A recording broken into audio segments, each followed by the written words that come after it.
Alright, kids, let's just jump into it. Hello. Let me...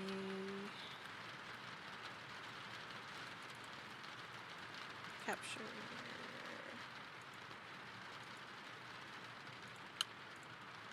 I have to add a different capture browser. Google.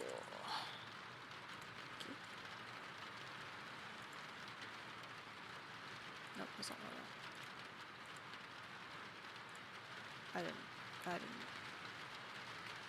I'm going ahead. No, I don't want this.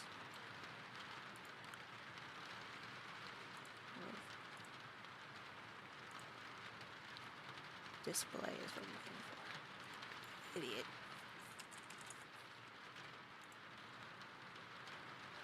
That's unfortunate. Stop. Stop. Stop. How? I'm so confused. Am I going insane? Why isn't this working? I've done this before. But it's just doing the entire... I'm losing my mind. Window capture. Jesus, I'm stupid. Okay. This. Hello. I am a professional.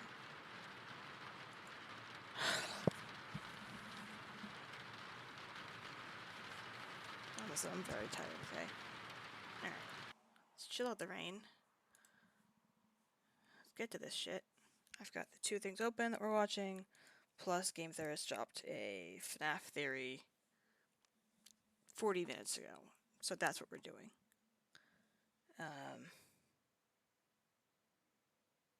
Yeah. We're watching Fuhnaff stuff. So the first one we're going to watch is this one, which I have seen. I don't remember watching it, but I have seen it. It was a couple weeks ago. And then this one released yesterday? A few days ago.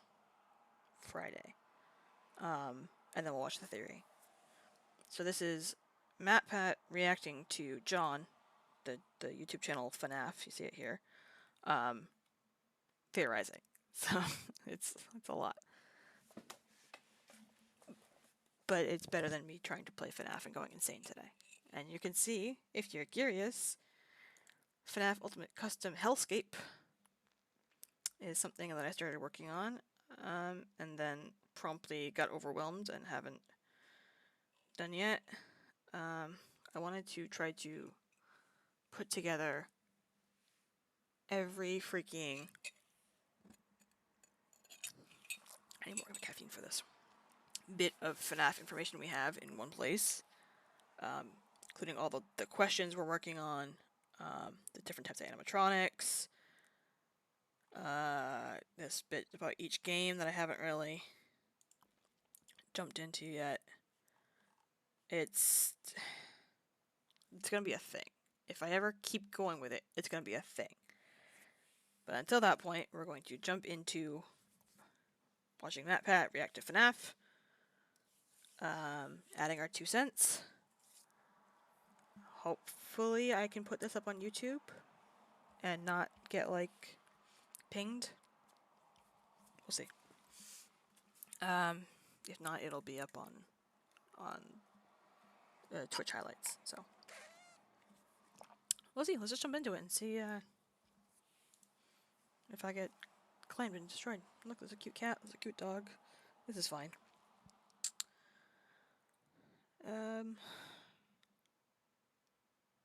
So yeah, this is gonna come back to me slowly.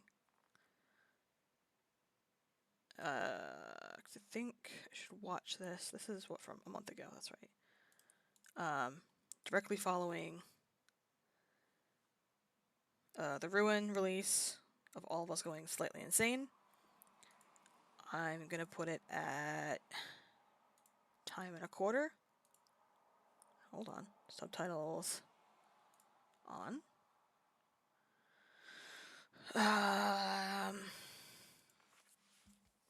which usually have them on anyway, so I'm Through the surprised they images, weren't. I found this. Baby was originally gonna be a brunette. You know who? That's good. That's good. That's legit. So obviously everyone knows MatPat. This is John. He's a newer FNAF That's theorist on the good. scene. Oh, damn. I may need. Back in September of 2017, John Scott Channel Huffman FNAF. made a Reddit post talking about how he likes to use new FNAF games in order to clear up misconceptions from past 100%. games. This is But gonna be a in lot. this post, there was one sentence that I never noticed until recently. At the very end of this paragraph, he says, quote, "Currently, there is a misconception from Sister Location that I may need to clear up someday as well. Or maybe I'll just leave it to torment the fandom." That's interesting. I do remember him saying that. I'd forgotten about it. That's awesome.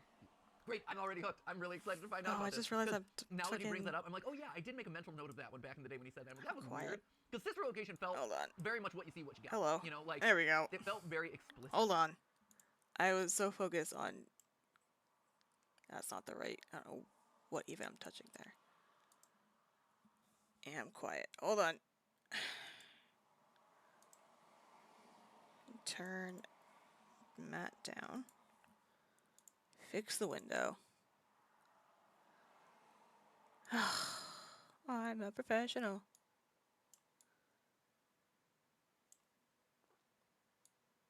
Hi, dear. Thank you.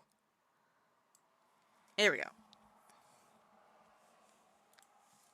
With what it presented. We'll see if time in that quarter is too Maybe fast. gets puked up, and then it becomes entered, and it gets 'Cause I think and, escape.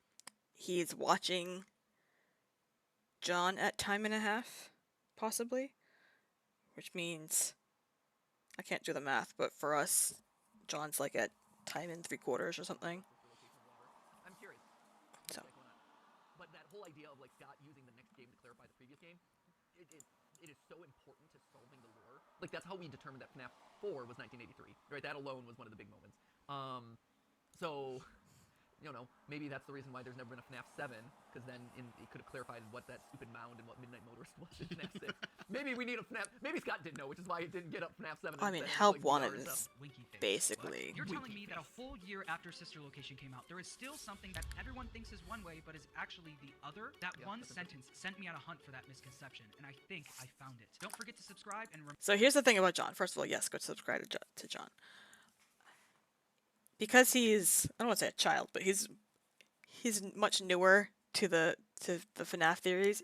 He just jumps into shit and finds like stuff none of us have ever noticed. Or actually a bunch of the things he's talked about have been things that I've been saying for years in my head alone. You watch all the game theories together, you still yeah.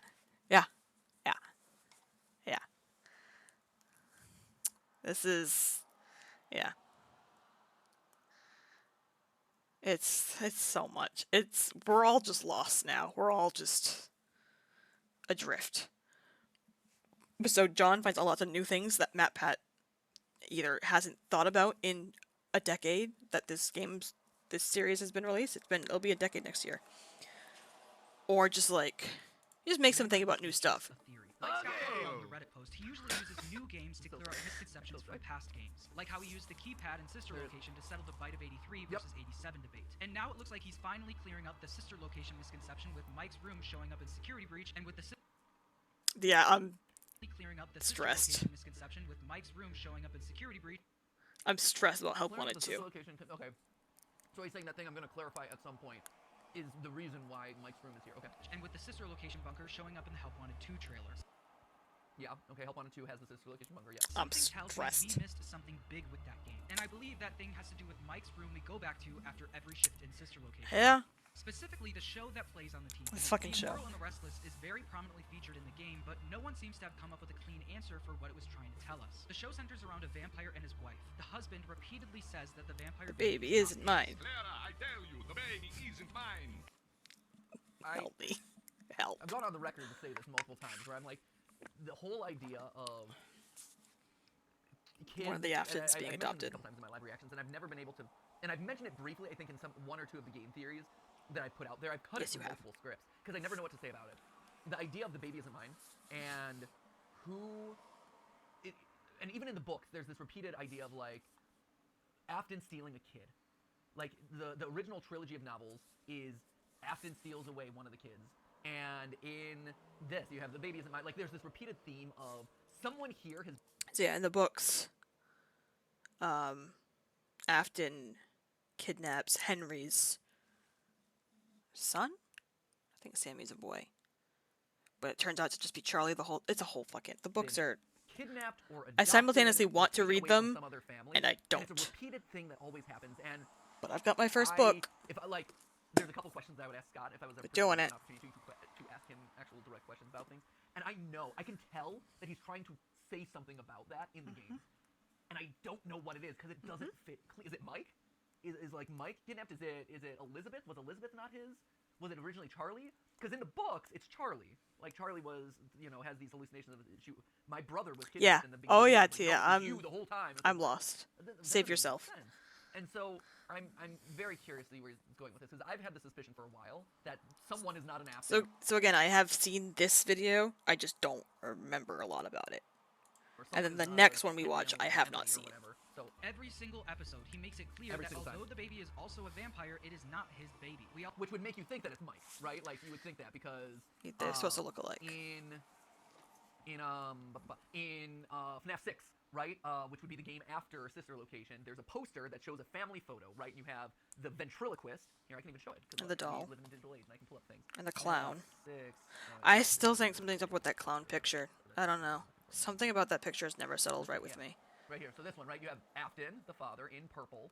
You have the son, crying child, 1980, bitten by Freddy. You have Baby, the clown, in clown form, and you have Mike, the puppet, which they're saying puppet here. That's not. I would disagree with that. I think this is very because the one thing you learn in Sister Location is everyone always says, "Oh, you look like him," or Yeah. "Oh, they confused They me thought- as you," they right? thought I Which was indicates you. That Mike going down into the chutes and William look alike, so much so that they are confused for each other. So that's why you have them looking the same. They're both in purple. And Afton is the puppeteer of Mike. Has anyone ever pitched him being a William robot? That Mike is a William robot? Right. If they're so specifically like, you look exactly the same. I mean, this is like less you look the same, and this is more like you are the same. Starting with the No, compendium, man, I had to people- know. People are mad about Listen. I just had to know. One, this is one of the most recent. Two, there's just so much shit in it. And it's like, if you're in the theory community long enough, and there's a book that just describes characters straight up, you want the book. So, like, there's a Golden Freddy page. Who is in there? Fucking, like, it's a whole thing. It's a. But then there's also pages like Sunken Toy Bonnie, Sea Bonnie, which is wild that they're in here, Neon Bonnie, Shamrock Freddy. So, hit and miss. It's hit and miss. Anyway. You said Gregory's a robot? Oh. Here's the thing. The idea of... No one has. Or at least not that I'm aware of, right? And I do think that if I were to ever say, like, by the way, Mike is a robot, I would be crucified. Tarred and feathered. Yeah, right. Literally run out of town on a rail. I'm open to any theory. Like, I am not the Yeah. type to really judge. Like, I'll That's say where that we're this at. feels more supported or less supported or whatever, but I'm open to anything. I don't immediately dismiss something because I'm like, oh, I hate that. I will recognize I don't like See the theories, Easter but I'm bunny? Try to stay open-minded to it. Yep. It's chocolate bunny. Stay cool with the You 4 can't see new my, flavors of Sour Patch Kids Lemonade Fest. Anyway. Hold on. I thought my capture cursor's on. The idea. Oh, now I've just fucked it all up. There we go. My cursor's not there, but that's okay. But right under Matt, you can see Easter. The Easter stuff, and that's from AR.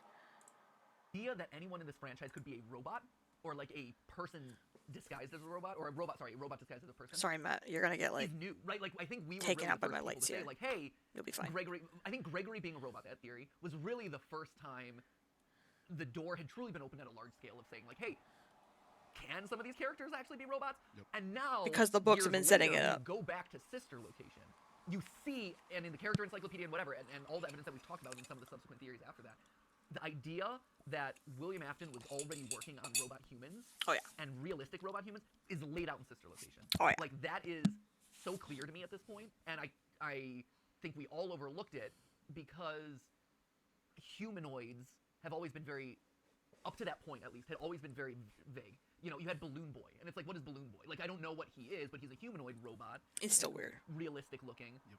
And so when you see moving and blinking robot heads, humanoid robot heads in the sister location opening. Oh boy, overlooking spoiler, right? things. Yeah. I feel like there's a lot of things in Sister Location and a lot of things in Help Wanted. Great. That was stupid of me, Matt. I just choked under pressure. You think I've done this enough The times? old Google. Right. That's right. What an amateur mistake. What a cringe. Sister Location Lobby, I guess I would say. I think this thing right here. Yeah. So you have these guys, right? Yeah. These heads that move. And I think at the time all of us kind of dismissed it as just set dressing because it's like, oh, like there's been Balloon Boys. It's just another like robot doll or whatever. Not realizing that. I feel like I was mid-sentence and I skipped it. But yeah, I feel like there's a lot of stuff in Sister Location and Help Wanted that we just overlooked, don't talk about, saw as like a minor detail. Yeah, there's. I feel like there's a lot that we have misinterpreted. And that's why there's a bunch of stuff in Security Breach that's like calls back to all of this. Because like in Security Breach, you have we have the plush babies. And that was out of AR. They were not in the AR world. They were in the overworld. The plush baby is moving around. What was that? There's a bunch of different stuff from the VR game. There's a room that looks very similar. Oh, there's my cursor. Now you can see it. To the room that baby is supposed to be in. It is. That, oh no, this is probably actually just William starting to stage a pathway to robot humans, right? I am almost 100% positive that Easter egg now, or that set dressing, was so much more than was meant to, and the character encyclopedia kind of equates to that. So to your question, no. Also, the scooper is in the basement. Maybe, yeah, maybe. Yeah, that's the thing with once there's one robot. Security human, now Breach. anybody can be a robot. Right, you kind of open Which up is the door, right? It becomes really tough. But anyway, to summarize, I think everything, right, is if I were to ask, like, very clearly, someone isn't who they say they are, or someone isn't part of the family, right? And again, if you were to ask me with that, the baby isn't mine, the baby isn't mine, it's a baby vampire. Right. And so you would think it's Mike, right? Like, oh, the baby isn't mine. It isn't Mike. Mike is not my son. Right. But then, For reference, that's his so, cursor. like, but why? Like, so what? You know, like here, if Mike is a mini Afton, if Mike is mini William, and in the Young, the Immortal, and the Restless, you have baby vampires not mine, baby vampires not mine. So Mike isn't part of the family, I guess. But it's just We don't know. Like what? Cool. It's just. What is that? yeah, right. Like I don't understand what the We point don't of that know. would be, and it muddies the waters, I guess. I don't know. But I've suspected for a while that there's some weird family thing that we don't know about when it comes to Mike. Yeah. So I'm curious. Maybe that's where he's going. Who was not in the book. I don't think. Let me double check. Pretty sure when he first. Yeah. Michael Afton is not in the book. Of all of the characters that are in the series. Which doesn't have all of the characters. But, you know, it's got. The ending is all like the people. So you've got Crying Child, Elizabeth Afton, Charlotte, Emily, Henry, Vanessa/Vanny, and Gregory. There is no Michael Afton here. So, Matt's theory when he reacted to the book when it came out was that they didn't put him in because either they would have to put him as just Michael, in which case saying he's not an Afton, or they would have to confirm him as being Michael Afton. Like, that kind of thing. Assumed that the husband and wife is Mr. and Mrs. Afton, but Yeah. who the baby is seems to still be a mystery to this day. Although Michael Afton is William's son and they both turn into undead purple And they're people, both purple, nowhere like, in the there's so many games does it ever hint that Michael isn't actually William's kid. Twitter user The Logical YT recently pointed out to me that the house we see in The Immortal and the Restless is a Queen Anne style house. The Sure. same style house that Edwin bought for his wife in the story The Mimic in the newest Tales from the Pizzaplex. Welcome to our hell. A That's interesting. That's interesting that they called it out. I don't. That's a cool detail. So That's a really cool Edwin, detail. I believe, is from literally one of the newest stories is called The Mimic, which is important because we're trying to solve The Mimic. You can't really actually see the title. Let me shrink this just a smidge more. There you go. Well, I tried to drag you into this hall. You just stood. Yeah, you just stood at the entrance. Yeah. I will say You got through a lot of them though. Queen Anne style house though. It's very iconic, like it's a castle, right? And so the immediate thing that I come back with is the FNAF 4 house, which we know It's a small little FNAF house. 4 house, where we see like a silhouette of the house. It is not a Queen Anne house. No. So in the opening title screen of FNAF 4, you see a silhouette of a house. That is presumably the FNAF 4 house where all this is taking place. It is not Queen Anne, which is one of the things that's always driven me nuts about the house, because I've always thought the same thing, like, oh, the house silhouette we can drive, we can connect it somewhere else at some point, but it's never been matched, which has been difficult for me. Very odd connection between the show and the Mimic. In my last theory, I explained that I think the Mimic is a parallel to Henry's story, and the physical Mimic that Edwin builds is a parallel to Baby. In my I Saw Physical Mimic is a parallel to Baby. Security Breach series back in November, I explained that I think Henry rebuilt Charlie, then Abden stole the bot and made it his own. So Yeah. Henry, yeah, this is the thing he always comes back to, is that Henry Is that rebuilt Charlie's? There's a bunch of and Charlie Warren bots. and that's coming off of the books. So in the books, Charlie is kidnapped by William. And so that's what he's saying is, okay. to rephrase, my theory was that the baby isn't his. Wait. The baby isn't mine. If That's a this good sounds reveal. That's familiar, good. I like I've that. actually made this connection before. That's funny. 8 months ago, I said that I think The Immortal and the Restless is about how the Charlie bot isn't William's, it's Henry's. An idea that's got introduced in the Silver Eyes trilogy that started releasing before Sister Location even came out. Oh. Yeah. Back then, That's good too. That's interesting. But that was the first one. Yeah. trilogy that started releasing before Sister Location even came out. If it was, so he's saying December 2015. Here, Silver Eyes. Yeah, it's not revealed that she's a bot until the third book, which came out Silver when, Eyes which is what he's looking so up. That's the first book. First book doesn't establish that. Yeah. It is the, so I would nitpick that a little bit, where it is. Of course the you wouldn't pick second it. You're book, Twisted, MatPat. when It's what you Twisted do. come out. We know. We get it. I think the more general idea is that Yeah, 2017. Scott would have had So, that set up, I will having say, set up the this is plot really for the important. trilogy, If it had been regardless of Twisted, which because books the were out. reveal that Charlie was kidnapped, and she's like, oh, this whole time I've been imagining that, I have these hallucinations of my brother Sammy getting kidnapped. And then the big reveal at the end of this Twisted Ones is, aha, no, you're the one that was kidnapped the whole time. And you as a reader are like, what? How does that make sense? I'm Yeah. confused. Because Yep. I didn't grow up with you, so what? Yep. Lol, what? Yep. And so that idea is confusing. If Twisted Ones had been up before that, and then you see this, yes. But I could see this world where Sister Location comes out first. That muddies the water slightly. I think it's a really interesting observation, though. That's really cool. Slightly weakened by the fact that the point where that reveal happens is still after. So there's always been a lot of stuff between the books and the games release times of trying to figure out what is coming out sequentially. And so, especially during the pandemic, a lot of stuff got messed up where it's like, oh, this book sets up this kind of idea that this could happen in this game when they were supposed to come out, 6 months apart, and instead, because of whatever reason, they had delays, like this came out 2 years later, so you're not putting 2 and 2 together. There's so much of that shit. Things are being talked about. But even back then, I never really made the connection that the baby isn't mine could literally mean baby, Baby, isn't his. yeah. The only thing that doesn't fit cleanly is the fact that the baby is referred to as his son, not his daughter. Although you could argue that Charlie's death minigame in FNAF 2 was called Save Him. and the puppet is constantly referred to as a he, so pronouns have always been flipped around for Charlie. I think the show And Mangle. It is, yeah. I appreciate that he's calling out some of the weaker points to it. Which I'm just gonna say it here because I've said it. I think I said it in other streams. Are Mangle and Funtime the same thing? Mangle and Funtime are the same thing. How is this not something we've talked about?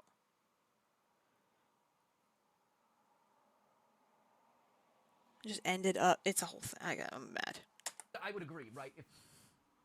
Exactly what I was saying earlier. Like, to me, when you I said that during the FNAF world. a That's baby what I said. vampire, and you have a daddy vampire, and then the next game, again, if we clarify things in the next game, you have another poster in that next game where you have a dummy, family that unit. looks exactly like the ventriloquist. Yeah. You're drawing repeated parallels between Mike and William. That would make me think that the Immortal and West. Whereas here you're saying, oh, but it's a he, it's a she. It weakens it a little bit. I like where he's going with this, though. I think I'm intrigued. It was meant to be about the general idea that Baby did I can not see that. originally belong to William. To see if I could find supporting evidence for this theory, I decided to look back at Sister Location. So would he be saying that like baby robot, or are you saying that Elizabeth? Because I think that's a critical Important distinction. Because you're also saying Charlie, so I guess that would be my. There's a lot of confusion fucking with shit this theory happening. in this moment, and maybe you understand it better. But when he says, "Hey, William came in and stole away a Charlie bot," but now we're saying, "Oh, baby is the one who stole." So is he thinking that William came in and the baby isn't his, the robot baby? Elizabeth, the girl inside of baby, or is he saying Charlie? Or Charlie bot who became Elizabeth who became baby? I think that's where I'm confused right now. Because I think, here's the thing, right? If you're telling me to that FNAF we're books. following a closer parallel to the books, where in the books, I'm so sorry, the Fourth Closet just was the weirdest WTF reading experience of my life. In the books, where it's revealed, and I had to read this multiple times to be like, am I really reading this correctly? Like, you're expecting me to think this? So, multiple iterations of Charlie growing up, all of them robots. All built by Henry. William kidnapped... Did he kidnap a Charlie bot, or did he kidnap Charlie as a kid, and then she died? And then he was so grief-stricken, he rebuilt Charlie as a robot across all those ages. I think that's what it was. So he still kidnapped a kid. So are we saying that... Because here's what I would say. Like, this is without any... This is just me live theorizing, right? So I apologize for the messiness. And this is just, like, completely non-evidentiary. But if you were to tell me, William kidnapped baby Charlie, and then raised her as Elizabeth, I'd be like, oh, I could see it. Like, based on the books, I could see that. Because you have him kidnap a daughter because he wanted a daughter for himself, or was jealous of Henry, or whatever. He kidnaps, why ever people do It's never things. clear. He kidnaps the kid of his rival and raises her as his own. And then later she dies in a tragic accident. I could see that. It would also be weird that Henry's never like, oh, you know what? That looked like the kid that was kidnapped from me. Who then becomes baby. Which is so... I see you doing the, like, heavy, like... heavy Yeah. Which... And again, this is one of the reasons why I haven't done a theory about this, and I haven't like dived into this, is because it adds so many layers of complication to an already Genuine question: do you think that these things will be solved? No. Story that I'm like, Unless Scott comes out and goes and like line by line answers every question we've ever had, like what is Junior's and who's in charge of FNAF Entertainment or Fazbear Entertainment. Until that happens, no. We're so far into it now that things will never... Like, if that is canon, if that is correct, sometimes maybe ignorance is... Sometimes it's not enough. Sometimes being right isn't enough. Maybe that's what it is, Yeah, right? I mean, for me, it, like, these two had I thought you were going to lurk. William Don't get had a sucked into this. Like, if his daughter went missing, right? Wouldn't, like, he see, like, a Christmas card and, like, oh, that's my daughter. Like, can you give her back? Right, well, and that's the other side of this, right? That I've always had a problem with the whole, like, William kidnapping Charlie Henry's or whatever, kid. right? Unless Weird. I'm misunderstanding things, you would assume that the two of them are working relatively close to one another. They co-founded this company. Yeah. Right? They are co-founders of this business. And so for William to come in and yeet away a daughter 3 blocks down, and I was like, man, I'm so grieved about my lost daughter. Wait a minute, where did that girl come from? It's like, oh, sorry.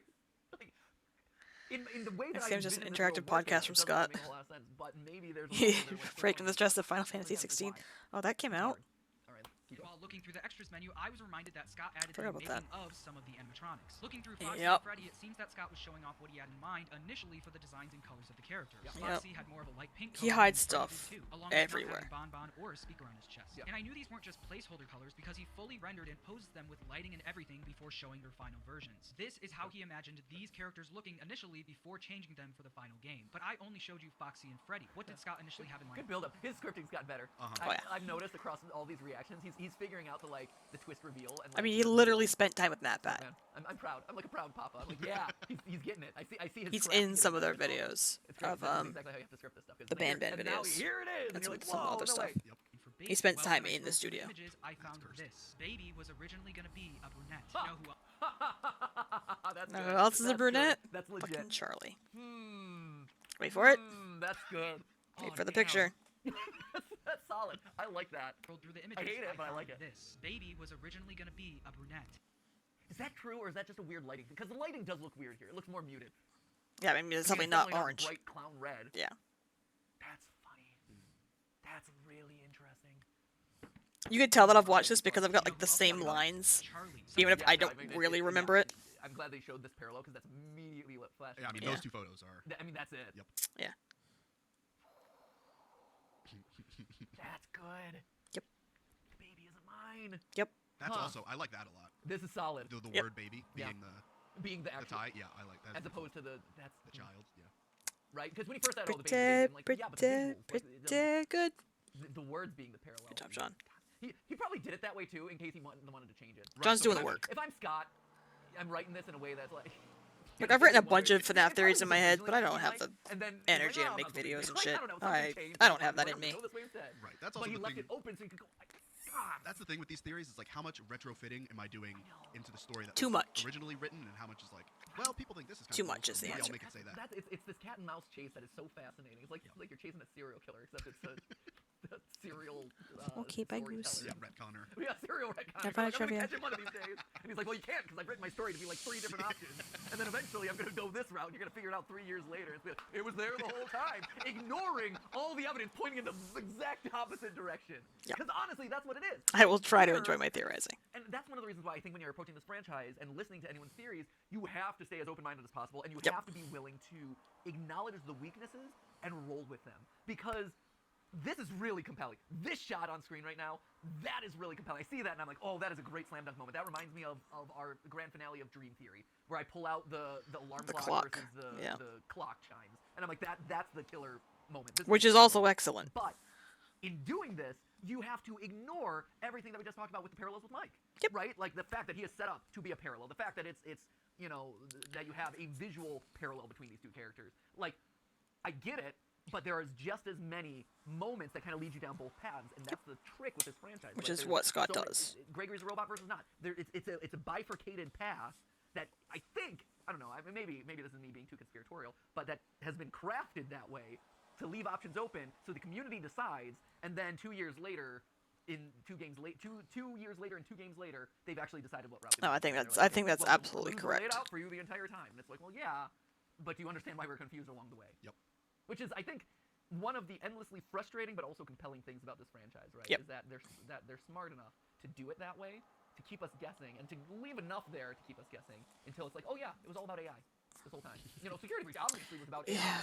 Duh. You missed it. Again, How did you not don't know? Oh, it just took you talk like to me. 4 additional books, 2 additional games, and whatever, and it's like, oh yeah, it was so clearly laid out this entire time. Already established at the time in the Silverized This is good. novel. Scott did not need to include this in the extras menu, but I think he did to try and nudge us in the right direction. Fast forward to today, and we have the story about the Mimic. That's almost scarily Okay, accurate. now we're to getting my into now we're getting to the mimic. So, put on your fire shields because flame shields activated because I know the mimic is so controversial. theory that I had back in November Let's when go. I solved Security Breach series. Like I said before, my theory was that Henry rebuilt Charlie, Afton stole it, and now it's an evil version of Charlie. But the way I connected this Charlie bot to Security Breach was through Mike's room. I said that the entrance of the room looks like one of the closet doors from the Silverized. Super The strong. Charlie bots were represented by the closet doors in those. I books. love I this. also said that the wall code could connect to the Charlie bot as well, and I still believe that to be the case. To me, the wall code sounds like someone is being sent on a mission by someone who has built the breath. Oh, Since it Christ, reads here we breaking go. the end, I built the breath, I built and it. your life, your aim. So that code on the wall. Code.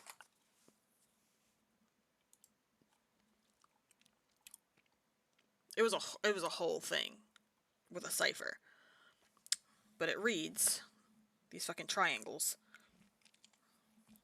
Break and mend, I built the breath. They hunt now, drawn to life, not real, still keen, and frit and fraught with thought and zest, and just no blunt woes.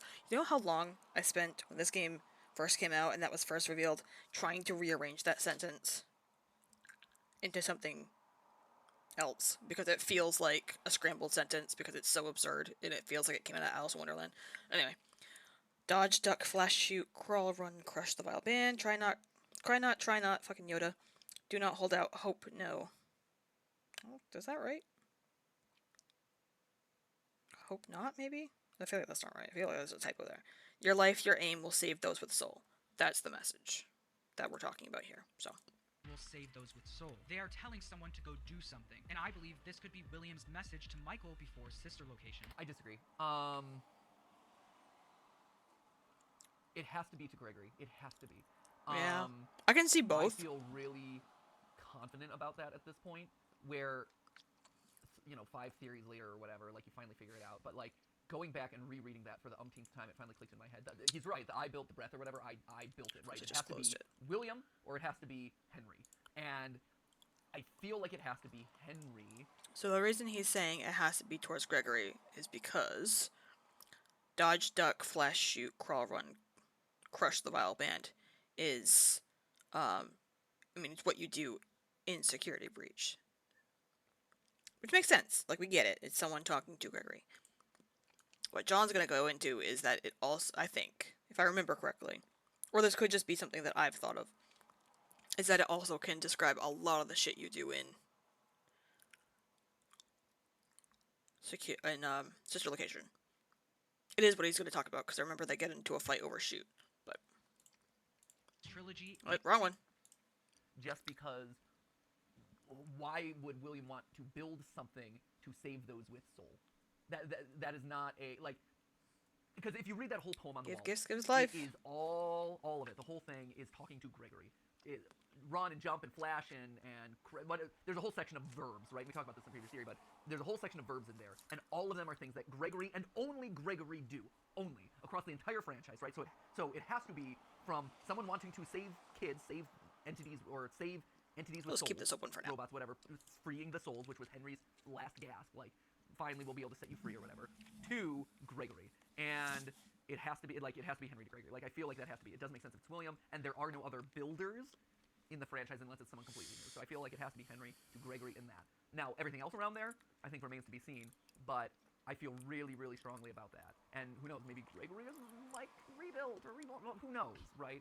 But I think that much is hard to deny. And then, when you look at the Tales from the Pizzaplex books that establish Edwin a Henry parallel, it's a controversial take in the FNAF community, but I think you have to say that the two of them are, What at isn't? minimum, they are very narratively parallel to each other. Henry and Edwin, this father who loses his child and is a genius inventor who builds this brilliant AI and whatever, and who builds Chica. And I'm so who glad does, Matt reads the again, book so all I the don't things have to. that Henry do in the game. For Edwin to talk Water to smarter. robots, this robot entity, in a geometric Thank you, language, it's described in the tale. He speaks in this geometric language full of shapes and triangles, which is what you see up there. Like, it is so hard to deny that. Parallel universes? I feel like it just has to be. Yes, the parallel. Well, he means parallel canons, basically, being the books versus the games. They're not in the same universe. It's just that things from the books can be compared or used to explain things in the game, like similar concepts. Like seeing robot kids in the books, would be like, "There are robot kids in the games." It's setting up precedents. That's what he means. And so the books are really solving Security Breach for us, which again is just more evidence of Henry writing in the secret language to Gregory, this AI robot program thing that he or someone else built. But I'm no longer on Team Gregory as a robot. Well, This would be the message that Michael references in his speech to his dad. I found it. It was right where you said it would be. They were all there. I put it back together, just like you asked me to. When you look at the wall code with that perspective, it kind of makes sense. William successfully built the breath. He figured out how to use remnants, but the things he brought to life in his experiments are now drawn to it. They need Michael's body so they can escape. If we looked like you, then we would have somewhere to go. Crawl, run, flash, shoot, crush the vile band sounds like exactly what we do in Security Breach, Right. but if you think about it, it could also connect to what we do in Sister Location. Crawl, run, flash, the flash gets you, huh? shoot, crush the vile That's band. not okay. Shoot, you lost me on shoot. You had me on. Yeah, the flash is strong. The shoot is not. Crunchy whole hazelnuts. Classic recipe by Lind. On Flash, and I was like, oh, he got me on Flash, and I'm like, wait a minute, but there's a couple other verbs here. Shoot, you lost me. Crawl, run, Crawl. I would say this is crawl. Crawl and run, you flip it too, but that's fine. flash, Flash is solid. I'm like, Flash, where are you flashing? Real Flashing, that's solid. shoot. That is not shooting. That is shocking. Yeah. That is issuing a controlled shock. You're not shooting. So you're not That's shooting fair. electricity through it. Like, I feel like that is a bit of a like that's too stretchy. I feel like we Crush the also vile band. don't talk about how Baby's face is up here sometimes. Or 4A time. Like, we know Ennard's up there because it eventually becomes Ennard, and we're like, oh yeah, that's the mask we saw. What's up with this? Anyway, I feel like that is are you winning? Never. bit I'm of a- never like, winning. that's Hi, too Casey, stretchy. friend. I'm going Crush the insane. vile band. and crushing is Scoop, also so yeah. crushing, right? Is two more things, right? So in Security Breach, Gregory crushes Chica. Like, we see him actively crush her in the Yeah. pizza section, right? And that's why they get sent down into the garbage chute. That is a very literal crush. You Yes, also everyone see say hi. the slow motion crush Thanks. of Roxy's face. Hi, Like, Casey. Hi, Gregory friend. and crushing are very synonymous. Whereas to This say will be up on the YouTube channel. Michael in Unless it gets in taken down. Sister Location is crushing, he's not. He rebuilds. I put her back together. He actually rebuilds Baby And the thing that's doing any sort of crush, there's no crushing. It's the scooping and that's dismantling. No one's actually being crushed. So I'm tentatively on Team John on this one. And I think MatPat's just picking it apart because it's MatPat and that's what he does. I think you could definitely make an argument It's also worth noting that it's sister location and I shit. think that's the other key difference here, and this is what my counterpoint to John here is. Yeah, that's also true. The characters in sister location aren't really a band, right? You have Ballora There's on her something. own stage, you have Foxy in his They're own stage, weird. you have Freddy in his own stage. Everyone is very separate, right? Whereas in Security Breach, it starts off and all of them are performing. That is the first. Hold on. I think I've read these, and I think he's 100% correct. But just in case... Oh, boy. We need... Funtime Foxy.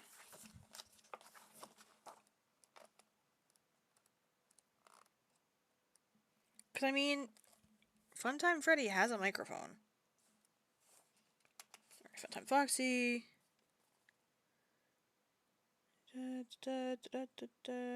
Ringmaster of the Circus.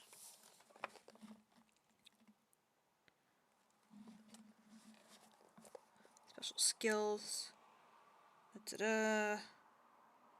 Playback parent's voice. He's got the lurship. Jesus Christ. Rude.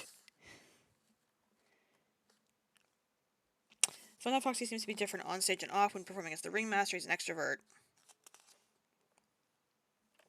Alright, and then, Ballora. Just double checking what all of their... Circus Baby comes first at 156. Look, she's got a microphone too, I believe. Yes, you do. Lead mascot.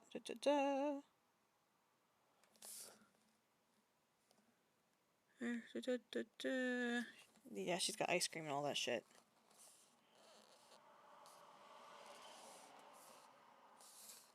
You take requests for songs we mean, not murders. Yeah, she's got a microphone, so I mean, you could argue.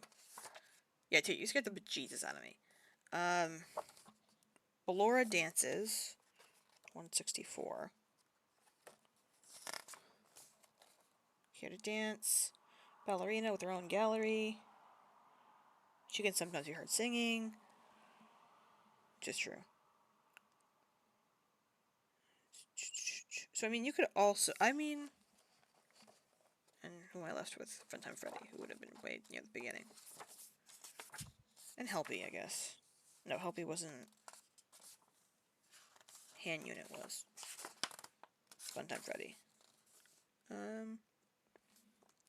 Performing at the circus named Bear, whose act involves hand puppet.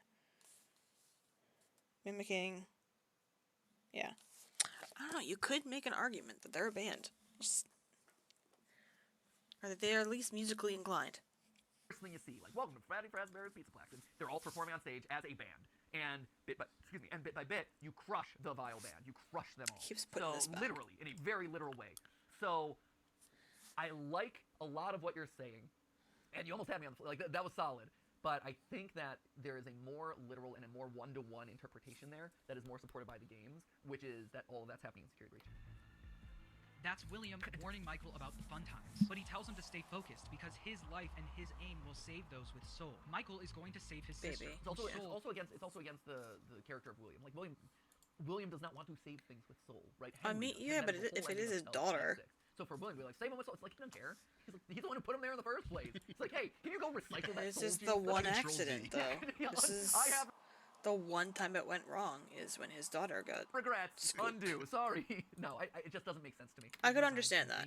In my previous theory video, I talked about in the story The Storyteller, it's revealed that a giant white tiger head is controlling the whole Pizzaplex and is responsible for the animatronics acting strange. And that the tiger head is running the same program that Edwin created called Mimic 1. Correct. Back in November, I pointed out all of the symbolism relating to Nightmare Own throughout the Pizzaplex. The hidden plushies, Strong. the staff bots, but most notably, the wires in the arcade that look just like the puppet's arms. Strong. great theory. Forever changed the way I looked at this There's a game. tiger head now. Yeah, that's a book thing. And this is why I think watching these things, reacting to these things, It like controls the whole watching pizza. It's a other whole. stuff is so valuable because that forever changed the way I looked at Security Breach and has led me to this AI stuff to where we are now. But like, again, when I was first playing the game, I'm like, those wires are suspicious. That's weird. And then, it's such a big game. We all you did don't the think same about it, thing. and you're like, well, why would I assume the puppet's here? Because the puppet should be long gone. And then you have this John theory that just changed everything for me. It's like, oh, that's great. 100% right. Just with some small tweaks to make it more right. And now I've actually made a new discovery. In the part of the game where we're running from Banny, we pass by this giant server room. I never really thought It's weird. anything of it until now. In this server room, there are once again giant wires with the same black and white stripes like we see in the arcade. And they are everywhere and connected to everything. Not to mention, this room is full of Nightmare Young staff bots. Security Breach is about environmental storytelling. And Steel Studios was very clearly trying to tell us something. Which I think, and I think that's a great observation on his part. I think that's one of the reasons why we all had a hard time with it. Because so much of this franchise up to this point, because of the style of games they were, which is literally like, you're looking at Fucking single freeze screens, frames. right? Everyone was trained up to that point to look at like specific moments or scenes or like individual characters or whatever. Like everything was so static in the first handful of games, right? Security Breach is the first time that you're immersed in a full-on world, and so the clues can be hidden everywhere. I mean, random wires in a random part of a huge game. And It was don't certainly a think game us as the that happened. audience at the time had fully shifted over our thinking to like what this new game required of us. He's 100% to correct. solve, right? Where because the clues can be hidden anywhere, right? And they are. And that actually. place the more is that you fucking look at it, the huge. more it is. Like there is a lot of storytelling, but there's also It's a lot of empty stuff absurd. too. And I think between all how messy that game was, Yeah, and it a was lot so of growth, broken well, that if they couldn't get the basic you story, don't know right, what they was couldn't get the basic intentional and what gameplay wasn't. right, clearly, they're not thinking about it to the level of detail of like the wires have meaning. And I think now what we've seen is that there's been a bit of a correction of that. Like, no, they actually did think about a lot of this stuff. Probably should have focused a little bit more on the gameplay. Like, I don't know. It did well for him, so whatever. But Matthew I think Patthew said at it, the not time, me. Yeah, we weren't really looking at it that way. We weren't really trained to think that way, and also the game wasn't really guiding us in that. Like, it wasn't giving us the faith that that level of detail had been put in. So everyone's like, oh well, whatever. I started writing this video before the new game theory came out, but it looks like MatPat agrees that a Charlie virus is in play here. Where did this Charlie virus come from? Well, if Baby really is an evil rebuilt version of Charlie, then it must have come from her. But how could this virus come from Baby if she was burned in FNAF 6? If I'm claiming that... I remember where this is going, and this gets real convoluted real quick. And I know what you're thinking. The FNAF games? Convoluted? What? No. No, more convoluted than you're thinking. You know how convoluted everything already is? Double it. Let's be honest, burning in FNAF 6, the most empty symbolic action known to mankind. I don't think It was Henry's dead, awesome, by the it way. was cool, also completely meaningless. I don't think Henry died. You said I'm nearby. Wouldn't FNAF 6 debunk that? Well, hold on to your seats for this one. On the 5th night in Sister Location, we hear a speech from Baby. Can you hear Stressed you me? need I'm fire. going to be taken to the scooping room soon. She seems scared because she knows she's about to be sent to the scooper. The Charlie virus knows Which is what's in the about to happen, fucking and she wants to make security sure breach that a piece basement. of her survives. So she does what she does best. She Pretends. I'm pretending. Remember how I said I could pretend? There is something bad inside of me. I want you to save what is good, so the rest can be destroyed and never recovered. There is a passcode that you must enter before you can retrieve it. After putting in the passcode, this happens. A hatch should have opened. Take the card that you find inside. Now you must turn back. Michael does what she says. He takes the chip containing the Charlie virus out of Baby. Remember, Baby might be a Charlie bot running a Charlie virus, but Elizabeth died inside of her. There's a lot. There's a lot. It's where it connects to Charlie that things get lost, but you could just cut it off the Charlie bit. Make a very strong argument that this chip is a virus. It's the glitch trap virus, is a Baby virus, is some kind of virus that leads into all of the technical shit that we're in now with Breach and Ruin. It's strong. Yeah, that's another moment that's always bothered me. Yeah. Sister Location bothered me a lot. Like, there was a lot of bits in there that I'm like, that's weird. Like, that was also the one where earlier in the game, you also have Freddy. The having secondary little power flashing source. disc, and that's where I'm like, the sound illusion discs are things. Look, there's a disc Oh, yeah, and it's yeah. flashing, and it might relate Like, to oh, sound. but or you gotta like, turn off the I battery. remember back in And the it's day, just this like, little fucking... that's a disc. And in the books, there's discs that make sound, that trick you into seeing things, and Yep. Freddy is one of the things that uses those discs, and there they are. Yep. And people were really mad about it because no one wanted the sound illusion discs, which I don't blame anyone for. Like, they sucked, and they still do suck, but they're again, there. like, early signs of that. I've always thought that Baby moment is very strange. That she's like, you have to remove You have to remove what is bad so that what is good. What is it? You find In Take the the card that you passcode, find there. this happens. Yeah. a hatch should have opened. Take the card that you find inside. Now you must See, turn. and it was always weird to me that it wasn't actually embedded or ingrained in the animatronic itself. Like, It's just just like, oh, here's a attached. random card just Yeah. popped up there. You know, whatever. back. Michael does what she says. Sure. He takes the chip containing the Charlie virus out of Baby. I don't know if it's necessarily a Charlie virus, Yeah. but I could see it being like the essence of Elizabeth / Baby. I could totally see it being the essence of her. Virus. Again, that's dependent on how you're reading things, but like the program, the Elizabeth program, the Charlie program, maybe potentially. Yes, I could say that. To go virus, I think is maybe giving it a bit too much. Remember, Baby might be a Charlie bot running a Charlie virus, but Elizabeth died inside of her. They are both occupying Baby. Now that It's a That whole is something, thing. and again, this fourth closet, biggest WTF. Yeah. That is something that is established in the book, that Elizabeth and Charlie are both in the same weirdo body. Yep. And they're a mix of both things, which is just strange and confusing and breaks all narrative storytelling convention because it's messy to the umpteenth power. But People it is wonder a- why I always have a Elizabeth is all headache. that remains in Baby, Charlie is more than happy to have the body destroyed. I want you to destroy this body. This is the one thing that Henry did not account for when he did the FNAF 6 fire. He didn't know that Michael took the Mimic / Charlie virus out of Baby. Henry thought he burned everything in that. Be careful, and this is more for John, who probably isn't why he's got better thinking this time. I guess. But maybe he is. But I think this is the recommendation I'd have. You Did he react? conflated a lot of things Yes. there. You said, oh, he took the baby / how do you say it? Michael took the Mimic / Charlie virus The out. Mimic / Charlie virus. You're conflating a lot of things there It's that that's the mimic equals Elizabeth equals Baby equals Charlie. It's a whole. may or may not be, right? Is it the Mimic program? Is it like you're saying it's a mimic, it's a baby, it's a virus, it's all of those things? That's confusing, and being a little bit more specific about what you're saying and building up to that logic there, I think is important. Out of Baby. So if you're taking a I need a fidget toy. bunch of That isn't programming or a powerful mimic later. of Charlie, I think that's fine. I think that's fine. This is interesting. Henry thought he burned everything in that fire, but that evil Charlie virus lived on in that chip. Baby literally tells us by grabbing that chip, we are retrieving her. There is a passcode that I'm also still not on board that it's the same. I've been saying this for ages. It's not the same baby. That's Scrap Baby. It's a different form than this baby. you must enter before you can retrieve me. The baby that was talking to us throughout Sister Location was always the evil Charlie virus in that chip. In Sister Location, But then she talks to us again. I'm just gonna cut him off here and be because I know that he gets real confused. You put the chip into your hand unit. That's how she continues to talk. Doesn't she? Baby continues to be able to use Elizabeth's voice. as if she is Elizabeth. Isn't this why you came here? To be with her again? I still hear her sometimes. Ha! She talks about her as if she's a separate person. But in Sure. FNAF 6, the Charlie virus is out of Baby, and now she's talking as if she is Elizabeth. I will make you proud, Daddy. That chip was ground zero for that Charlie virus that ended up running the entire pizza place. All right, John. So she refers to herself as Easy. a third person. And now she's talking as if she is Elizabeth. Still hear her sometimes. Isn't this why you came here? To be with her again? Yeah. Yep. So Ennard's talking about the spirit of Baby, right? Yeah. Still hear her sometimes. Right, the little girl. She talks about her as if she's a separate person. But Yeah. in FNAF 6, the Charlie virus is out of Baby, and Uh-huh. now she's talking as if she is One and the Elizabeth. same. I will make you proud, Daddy. That chip was That's so damn ground. confused. Like, this game, this franchise, man. It's so damn confusing. Like, oh, the self-aware robot is gonna talk about the spirit trapped inside of it in the third person, but then eventually assume it's... See, the concept of, going off of what I just said about Scrap Baby, is that Ennard, which you get at the end of Sister Location, which is Baby, Funtime Freddy, Funtime Foxy, and Ballora, all, scooped and melded into one unit, and then shoved inside of Michael after he gets scooped. Ennard escapes this place, right? In Michael's flesh suit. And then through, I forget what it was. I think it was the Sister Location site and Scott's site. Ennard separation. They get Ennard gets into a fight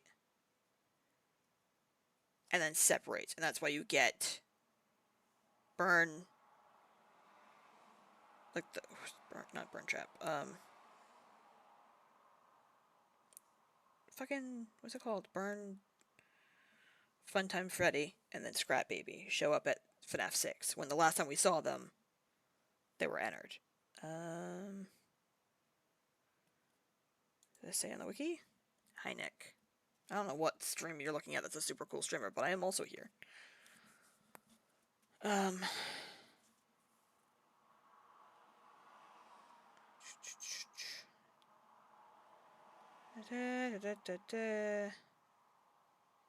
After separating from Baby.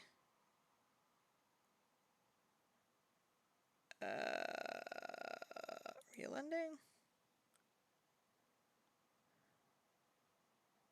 Crimes, murder, mutilation, stalking, psychological abuse. I don't know what that's about. Real ending.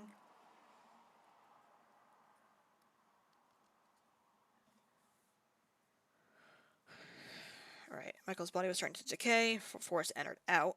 He gets spit out into like the sewers because you see a bunch of eyes. That's actually in the minigame in the game. And then Michael comes back to life. This is still in the post-game cutscenes. The secret cutscenes. Right. Later on, as shown in both scottgame.com's source code and FNAF 6. So it was in the code of Scott Games before FNAF 6 came out. Well, the streamers are in the ADH focus. You don't want to focus here, man. You don't want to be here. Trust me. Circus Baby is removed from Ennard as she is usurped by Funtime Freddy, and the amalgamation becomes Molten Freddy. That's I could not think of it. I was just Burn Trap was in my head. I'm like, that's not right. Molten Freddy. So yeah, it was in the code between the games, between Sister Location and FNAF 6. Ennard splits into Circus Baby, or Scrap Baby, really, and Molten Freddy. It's this fucking help me. Its own identity. Oh, obviously. Duh. How did you not solve this, the FNAF theorist? Scott being like, I'm gonna dunk on all you. Like, how did you not solve this so obvious the entire time? Ground zero for that Charlie virus that ended up running the entire Pizzaplex. But if Michael really got scooped at the end of Sister Location, how did that virus end up in the hands of Fazbear Entertainment? Well, in the story, the Mimic This is Edwin great. leaves the Mimic behind, Correct. something Beatty alludes to. What is bad is always left behind. Months later, Fazbear Entertainment sent This. workers to go collect the Mimic from Edwin's abandoned warehouse. I Just love like the that. two workers... That is top tier animation right there. It's so good. It's so good. I love it. Oops, That's there goes my amazing. controller. who were sent The only thing that would make it Every better time. if the bottom had dramatic recreation flashing or some disclaimer of like dramatic recreation of this event. to the Sister Location bunker on night 4. It sounds like someone else is in the building. One of the first workers who got killed by the Mimic was literally put on a clothes hanger and hung in a closet, Correct. which is very similar to what happened to the workers. They do in the get real bunker. hung. One of the first Slightly different. to be fair. Losing Did I control. get hung up in the closet? I'm losing myself in the music, the like moment, those guys, yeah. No, that is not being hung up in a closet. Let's say that. etc. Slightly different. I get what you're saying though. costumes the Mimic puts on before going on. I don't know where you were going with that, but but- jester costume, which is what Baby was designed to look like. But in the story, the Mimic, even though the workers were killed, it seems that Fazbear Entertainment was still able to acquire the Mimic, since we learn in the epilogues that A they made lot a Mimic happening. version 2 based on the first Mimic. So if Fazbear Entertainment also got that chip in the games, what happened to it? Well, I mean, This. unclear. Like, here's the thing. I don't think you necessarily need to explain. Like, Fazbear Entertainment has access to all this. Like, you're right. Matt, we It'd have be to cool explain if everything. moved through- Mr. Oh, controller. Got it. Thank you, Nick. Mr. I have to explain everything ever from every game ever created. I don't think we that have to little, explain that. point in the Okay, timeline Matthew, or have whatever. you? I don't think you necessarily need to though, because like at this point, Fazbear has access to everything, like and anything. You know, to say like, I mean, saying this level of detail is also like saying, hey, and after the pizzeria burns down in FNAF 3, I still wonder who's they leading scan- Fazbear or Entertainment, in 'cause FNAF 6, it's- right? In VR, they say, oh, we're scanning circuit boards into the system to create the VR game or whatever. And it's like, well, where are those circuit boards coming Definitely from? seems like a Everything's burned. board So you know, and it's like, oh well, some of it. You can. There's some elements of you can just like, of I trust you. people, Like, I board get of it. members How Fazbear get it, running they the do. company.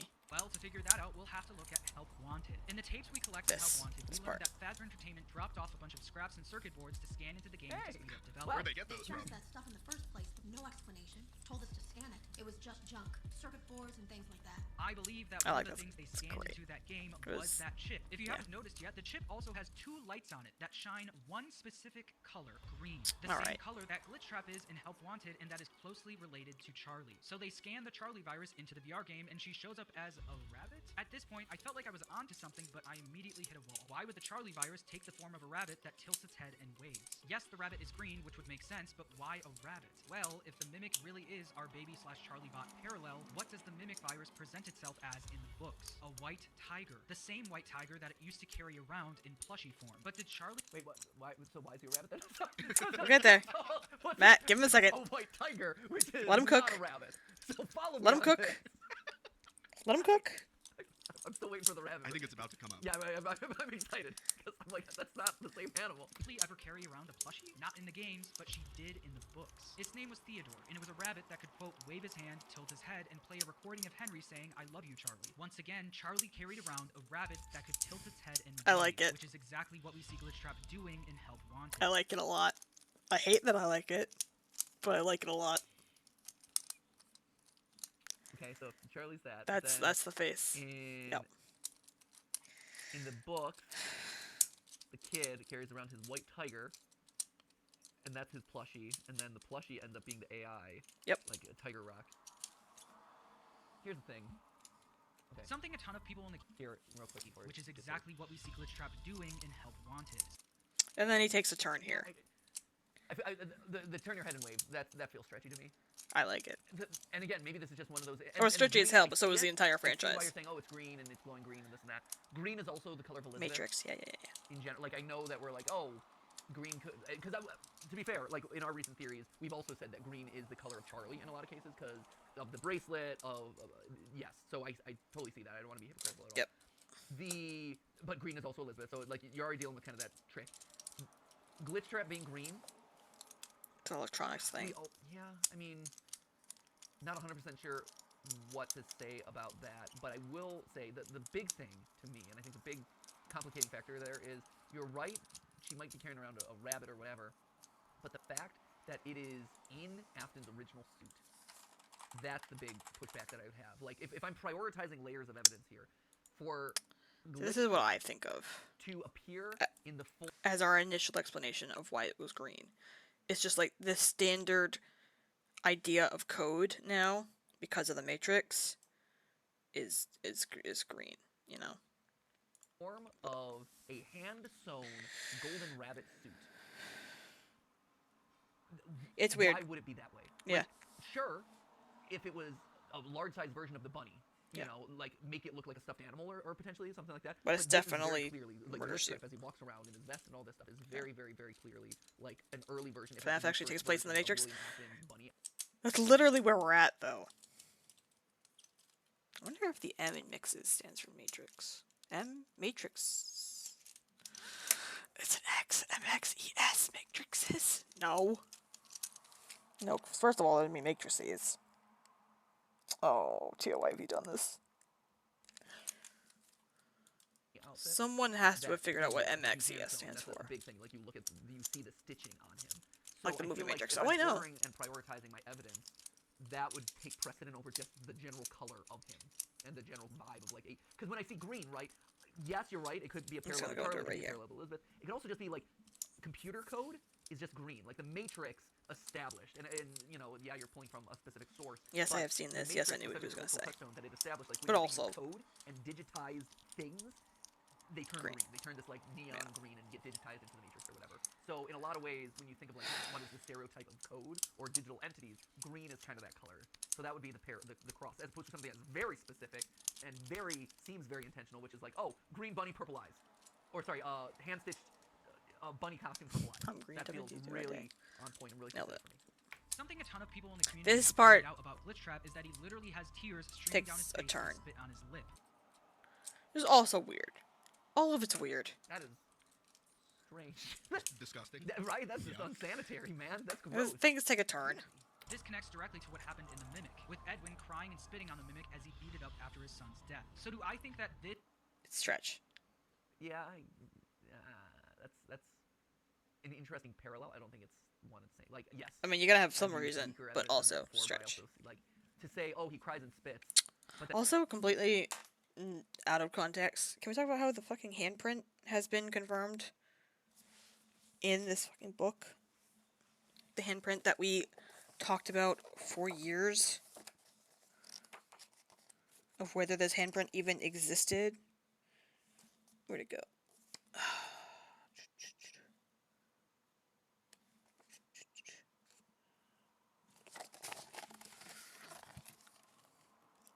We talked about this handprint on his head for years in FNAF 1.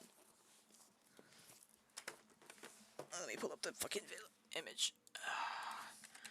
On Freddy handprint.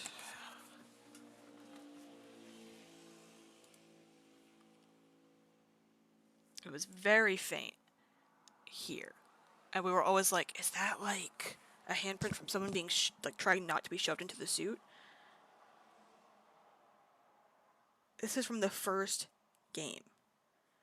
So that is now confirmed in this fucking book. This is why we're going insane. Then also here's this rabbit costume with 2014. Wouldn't that seem to imply that then the bunny would be Edwin? This is the exact bunny that Charlie carried around in the game's timeline? I don't think so. But I will say that I don't think it's a coincidence that at the end of Help Wanted, what Glitchtrap turns into is a little green rabbit plushie. Yeah. And I also don't think it's a coincidence that in order weird. to hear the secret audio of Vanessa talking to Glitchtrap, you need to be wearing the Vanny mask and holding that plushie in your hand. Just like how the Mimic likes wearing I always thought that tattoos was weird. and holding the white tiger plush. But I still think I don't hate it. I don't think you need that for the theory. I think, you know, that's a bit of a stretch, but I like how he's selling the narrative. Some form of Afton is in play here. Since we hear Glitchtrap say, "I always come back, let me out" in Princess Quest. Right. And I actually stand by what I've been saying in my past theories. I still believe that the Mimic virus was scanned into that game and got the spark notes of Afton's greatest hits through the minigames. The Mimic virus then did what it does best and started mimicking him. But with the information we know now, I think that Mimic virus was also a Charlie virus. It mimicked different fragments. The color green we see on that chip. So Glitchtrap is essentially evil Charlie and Afton merged. Which is also why Pizza Party is a mix of Springtrap stuff and like victim stuff. It's all together, which is coalescing. A green bunny that tilts its head in waves, but it's more in the style of Afton, with purple eyes and a purple. So I agree with this, and maybe not with Help Wanted, which is where he's gonna go here. And this is the theory that we're working on, which is funny. 15 grams of protein? That's too much protein. The idea of the data being messy. And the idea that at a certain point, this program that exists or whatever has learned from multiple sources, which is why it's very messy at this point. So, again, not to spoil the theory, but it'll be coming out in a week or two. As John would say, 100%. Of if everything is AI, right? And it seems like the new generation of games is all about Scott Cawthon, like, teaching about AI. The AI is learning from a lot of different sources. It's learning from scanned-in circuit boards that were being put into the system, which are, like, Afton-based. But it also seems to be learning from other sources. And that's why you have, that's why in the books, right, the Tiger Rock, this embodiment, or like the symbol of this AI, is always depicted as having two colored eyes. There is at least, you know, there are multiple entities inside this thing, as represented by its multicolored eyes. You also see instances where Tiger Rock, in Tiger Rock, which Tiger Rock is the animatronic, that represents all of this, right? He's basically the embodiment of the AI. This is why we don't read the books, kids. Elements of ripping off arms and legs, just like they have happened in the epilogues, which is this evil mimic entity. So he's learned, or at least connected, the programming of that. We also know that he's learned and is able to speak the same computer language as the one that Henry programmed in about his son. So we know that it's related to Mimic 1 at least. He even calls Edwin even calls out like, oh, it's Mimic 1 program. Oh my gosh. So you know that there are parallels to the original like Charlie stand-in from Edwin's story. You know that there's a connection that Tiger Rock has to this animatronic that's roaming around in the basement. That has been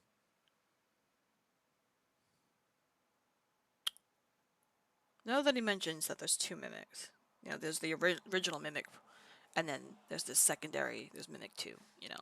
And I don't really know what happens to Mimic 1. It's a whole thing. He gets left behind or something, right? The games, what if the Mimic we meet at the end of Ruin is Mimic 1, because he was under the Pizza Plex, under FNAF 6, under possibly sister locations in there somewhere. The second one, a Mimic of the Mimic, yeah. What if Gregory was supposed to be the second, is like the new, and then Mimic 1 swallowed his code, or he did. Who fucking knows? We don't know. So he's there too. And so you're getting the mimic Tiger Rock in the books as this weird conglomeration of a lot of different sources all being fed into one entity, which shows, again, this idea that it's messy data. It is good data Go Burr, you ain't from wrong. like the small boy. It is bad data from, you know... Nick, you haven't seen the thing. Look at this. Yeah, FNAF Go Burr. I'm going... I haven't looked at this in like a week. But I did most of this in like 2 days, and then I got overwhelmed and stopped, but... I wanted to get everything we possibly could from all of the games and all of the theories and all of the... I wanted to put it all in one place. Anyway. This evil murderous thing in the basement. It is messy data from all these things. And I think in Security Breach, again, same thing. You have data from the puppet being put in, and Charlie is mixed in there somehow. You have data from Afton being scanned in from these circuit boards and stuff. You have a lot of data all being put into make one of those for the Siege. same AI program, and it's manifesting in a lot of different ways. And I don't know if each of those is its own mimic. You know, like, oh, the one in the basement is one trained on more of Afton's data, and the one that's in the Because circuit there's also the digital rabbit, which could be a mimic, a digital mimic of it. Who knows? Those are ones trained more on Charlie's data or whatever, or if it's manifesting in different ways. I also think that's what the blob is in a lot of ways, right? Like the blob, big twist reveal there is I think it's the conglomeration of all that stuff, which is physically represented by it having all the different faces, and all the different things. Like that is the physical representation of like that's how you show that it's a conglomeration of all this data. But I think also if you look at the way it behaves, the way it moves, its parallels to the books, it is that as well. So it is a theory that I will be able to better articulate once I figure it out because it's a complicated idea. I wonder if that's the one I released today. There's a lot of moving parts to it, but it does seem like the overarching tentpole or the overarching umbrella of everything that's happening. It seems like John agrees. It's all about AI, and now it's just a question of like who is it representing in what moments, and how many of these things are out there, or are they all the same thing, operating in slightly different ways. Oh, I also want to get into Welcome Afton Home. is purple and the Charlie virus is green. It's easy to see what dominoes start to fall. Glitch Trap is purple and green. The door we unlock at the end of Princess Quest has purple and green on it. The logos on Security Breach TV are purple and green. And the rabbit at the end of the Ruin trailer is purple and green with tears streaming from its eyes, just like Glitch Trap. In Help Wanted, Tape Girl warns you not to collect all of the tapes because that'll spawn Glitch Trap. But in the final tape, she changes her tune, telling us that collecting all of the tapes is what we need to do to destroy Glitch Trap. Which also bothered me. You have to let it begin the process of living through you. But this isn't Tape Girl talking. It's the Charlie/Mimic virus. Mimicking slash her it's voice. all these Mimicking I voices. know. And again, like that's the thing. I don't envy people who are casual fans of this series. I don't envy us either because we're hardcore fans of the series. I don't envy anyone. It is hard to keep track of it all, and it's hard to parse at this point because even if you know what you're talking about, like at this point, I feel like I know what I'm talking about. I've caught up on the books. I feel like I've been reinvested in the franchise and I'm restudying it all for the movies. And I feel like I have a pretty good handle. Come back up to speed on everything, and it's so I feel like because more than like a lot of people, but like unless we're actively like not obviously as much as drifts away, right? You lose Matt some and details, and I feel John like I come and back online. I'm like, okay, I remember. British one. But man, it is not Daco. It is hard Tom. even if you know everything. Sorry, Tom. And so to come in as a casual fan who maybe hasn't been following every book and every theory video up between now and then, you know, since Security Breach, and this new game drops, and you're like, what? I'm like, excuse me, what? What is going on here? Who's this Tiger now? Why is there a Tiger? Like, I don't know if Tiger Rock is. He won't. I don't think because he fucking better not. Creation for the books to represent that concept. Can you imagine? But it's one of those things where it's like, I don't know. You're being dropped in the deep end. Is something we see Baby do to Michael in Sister Location. We need you so that we can leave. We need you so that we can leave. This is also something we hear the Mimic do in the epilogues of the Tales books. Quote from the epilogues. Help! The voice on the radio came through loud and clear. Help me! I'm trapped in the old pizzeria, the voice said. Kelly looked up at Lucia. It's the Mimic. So it looks like this Charlie/Mimic virus is now running throughout the entire pizza place. Does Tom just feel like a basic ass Brit name? That's again why we think Gregory is definitely a mimic, or Tom, or at least has maybe he has even been absorbed. What's Tom ever do to you, data Nick? Has been observed by. Doesn't Nick just feel like a basic ass Aussie name? Can't say shit when your name is Nick. Sorry, bud. This program, this AI, whatever, and in Ruin, you're gonna see this character behave as all these different things, right? That's why it's able to speak in Gregory's voice in the trailer, is because it observed it. It maybe it has nothing to do with Gregory as we knew him in Security Breach. Maybe this. I wasn't gonna say basic ass white name, but I wanted to. That was the instinct. Data and knows it, and now can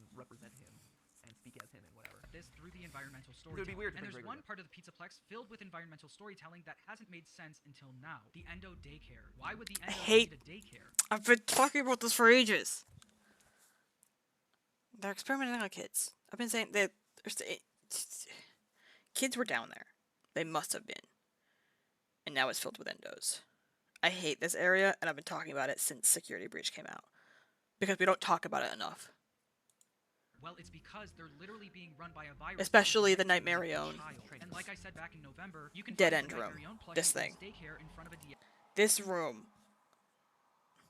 We don't talk about it enough. deactivated endoskeleton. This endo only activates once you grab that plush. Yeah. Like I said back in November, this to me indicates that a darker version of the puppet has been activated. So now the big question is, what Questionable. does this virus But want? just- like it's it says in something. Princess Quest, it wants out. It wants to enter the physical world. But Glitchtrap needs someone it can control to be able to do that. That's where Vanessa comes in. But Vanessa can't do this alone. So she puts the virus into the BB World arcade machine. Ooh, that now we're getting in the card. Okay, we're getting to a lot. I think we could have. I think we should have lingered more on the daycare. 'Cause Yeah. I think the daycare is an interesting thing that Yeah. all of us should probably talk about more. And I we should hate probably this talk fucking about more arcade game, in, man.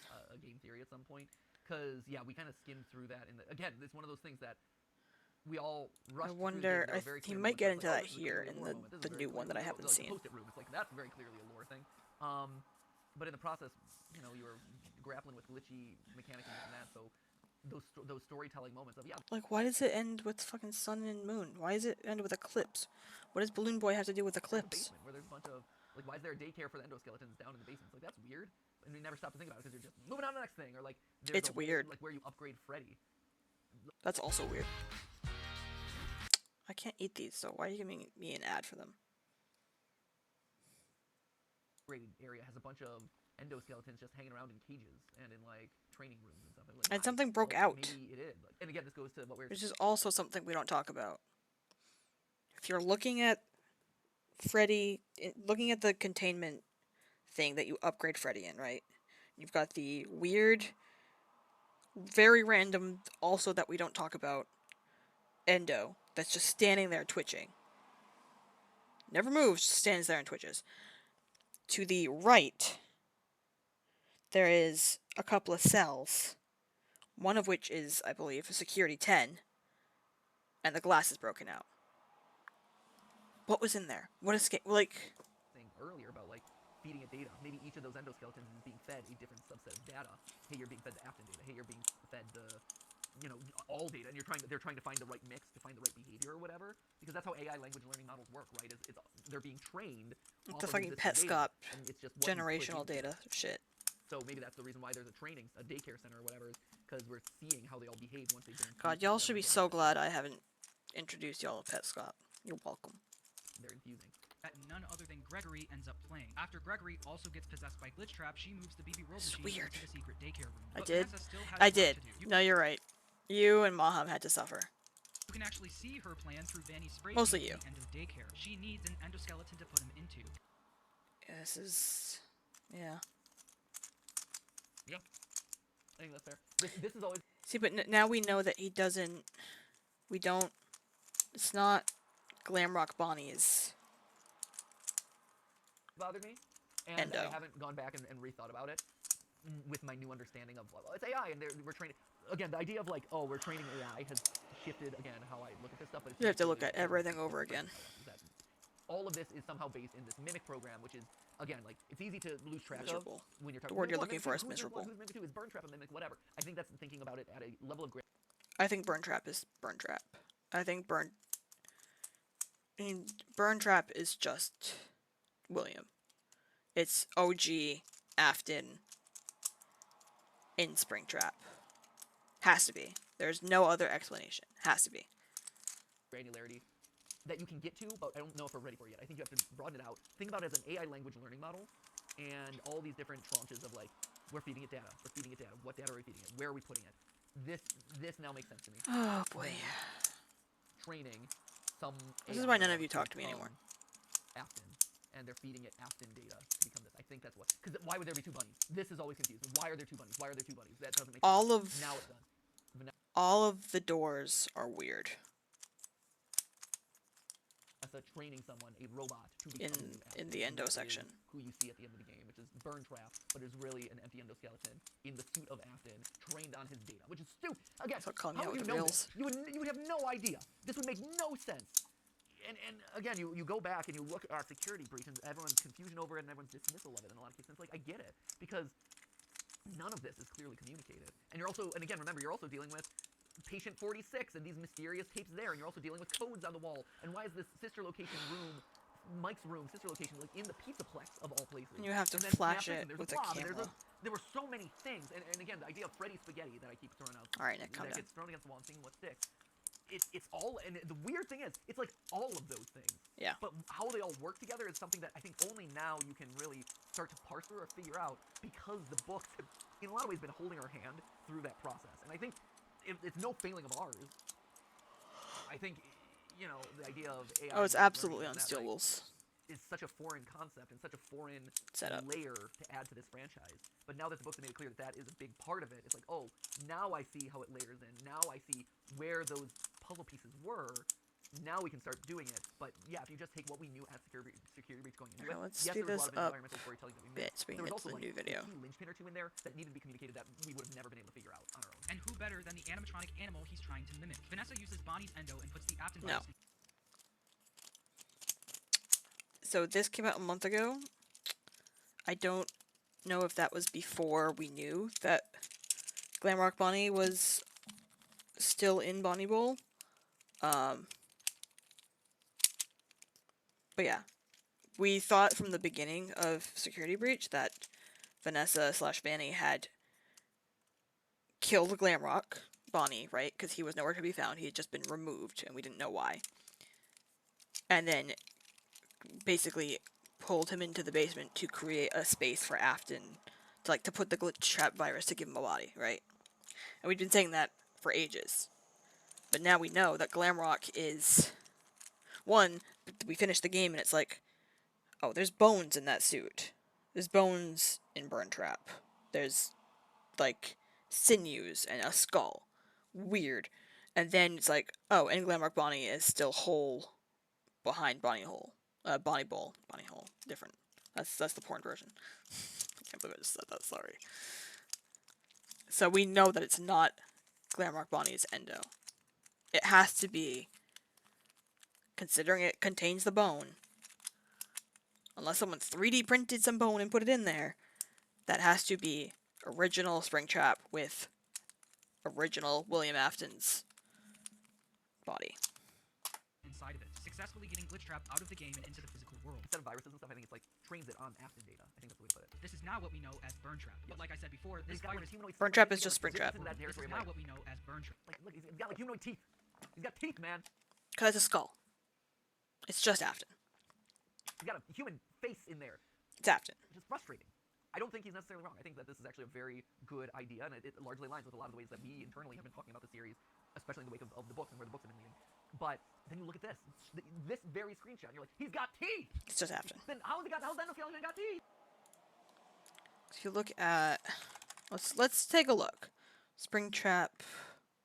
Let's look at Springtrap. See what we come up with. So this is the first time we see Springtrap. I would love to just see, yeah, straight out of a screenshot. This is.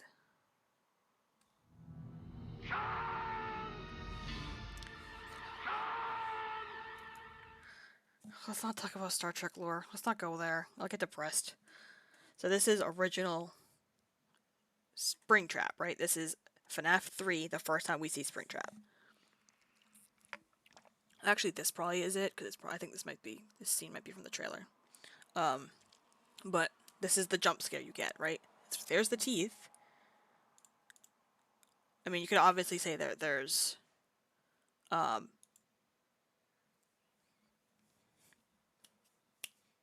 retconning, but just like graphically an upgrade, because FNAF 3 came out in what, 2015, so yeah. And then in FNAF 6, This is what he looks like.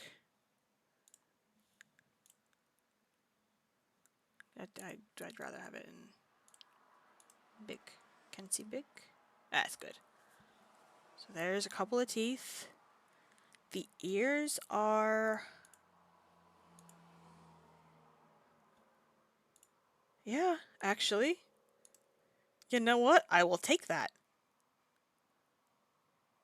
Those... I mean... That's pretty good. That's pretty...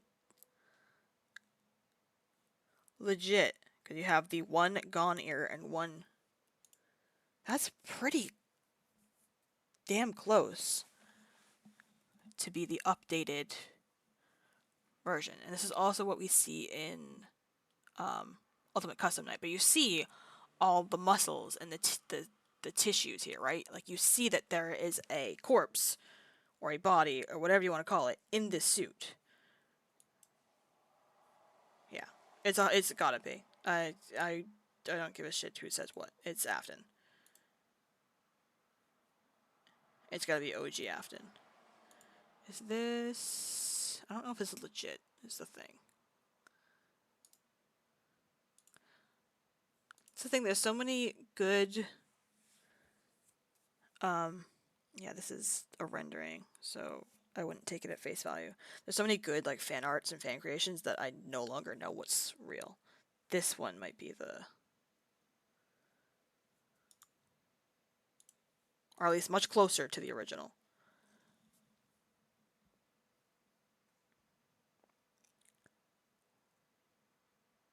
No, because that's earlier spring. I don't know. I've always thought this one looked weird, but anyway. So yeah, those them next to each other. So there's the upgrade. It's the first time we see Springtrap, and then there's it's FNAF 3 and FNAF 6. FNAF 6 was 2017. So 2 years? Christ. There are 2 years between FNAF 3 and FNAF 6. So it's not far off to say that Burn Trap is just... It has to be. I don't care. It just is. It's OG Springtrap. I get that Burn Trap might not be Afton, and that is instead this like reborn Afton in the form No. of like a robot body, trained on his data, and he's just mimicking it. Fine, I'm okay with that. But then Teeth. don't give him teeth in his model. No. Make him an actual animatronic. Like he's got little like body wires. Yeah, like tendons. He's got tendons and No, veins. it's Afton. And stuff. It's got to be the body that he. Right. did. But the mind doesn't have to be, I guess. I That's what guess, they're trying to. right, and that's the problem though, right? Is like, is he a robot who's being trained to be Afton? Great. I don't love it. I don't love it, but I get it, and I can see that, and that is a. Is it where I would take the story? No, but is it a valid decision to make? Absolutely. But if that's the case, make him a robot. That then he is. Yeah. But here, where the design of him has all of the trappings of old. Why would you put him in a Afton, broken... and his teeth are still here, and his veins and tendons may still be here. broken body? And he looks very similar to the Afton. You can't have your cake and eat it too. That's exactly what It's I was Afton. gonna say. It's That's what OG they're Afton. This is one of those times. Oh, we created 2 different pathways. It could be Afton Reborn, or if the audience is really mad about that, it's an AI language learning. I don't model. give a We'll decide shit. time. It's not really Afton. It's a copy of Afton. And we'll decide how. It's the Sonic trailer. It's like, well, fans really didn't like the Afton's Reborn bit, so let's go this way. Yep. Maybe they are all robots. Maybe they're all AI. It is. It's having. Dude, we didn't like Afton's Reborn before Security Breach even came out. We saw it in the trailer and we were like, why? You're taking eating it too. And in this case, this isn't across the Spider-Verse. You just buy. Let him die. Right? You can't Kill well, him. okay. Let him die. No cakes were had. It's been a Too much of decade. one, too much of the other. Yeah, that's the problem. Let the child murderer Before, die. This virus is not just Afton, it's Charlie too. Right. And she wants the same thing. And who better a candidate than the thing that she was built to mimic? A little brunette girl with pigtails. I think it's obvious that Ruin takes place way after Security Breach. And the likelihood that Gregory is still alive and trapped under the Pizzaplex after all that time is very low. That's why Gold Peak's This might have been- unmistakable taste It's is probably number from a month 6. ago. It can't be from We brew our tea leaves once, before just for you. Ruin. Oops. Welcome I hit a button.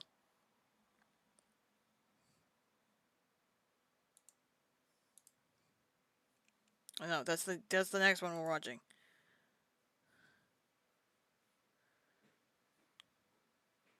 I images, fucked up. I found this. Now we can start doing it, but yeah, if you just take what we knew as security breach going into it, yes, there was a lot of environmental storytelling that we missed, but there were all of the trappings of old Cassie and use her body to enter the real world. I don't know Do about your that, but own I agree research, that come to your it's- own conclusions, but in my opinion, I think Baby was once a robotic version of Charlie Emily containing a program meant to mimic her. The bot was then beaten up by Henry after the death of his real daughter at the hands of Daylight DLC has been dropped? What is it? Is it entered? After Baby was left behind by Henry, she was stolen by William and claimed as his own. This same animatronic went on to kill William's daughter, Elizabeth. After this happened, Baby was now Alien? a robot possessed by Oh Elizabeth. no, that's good.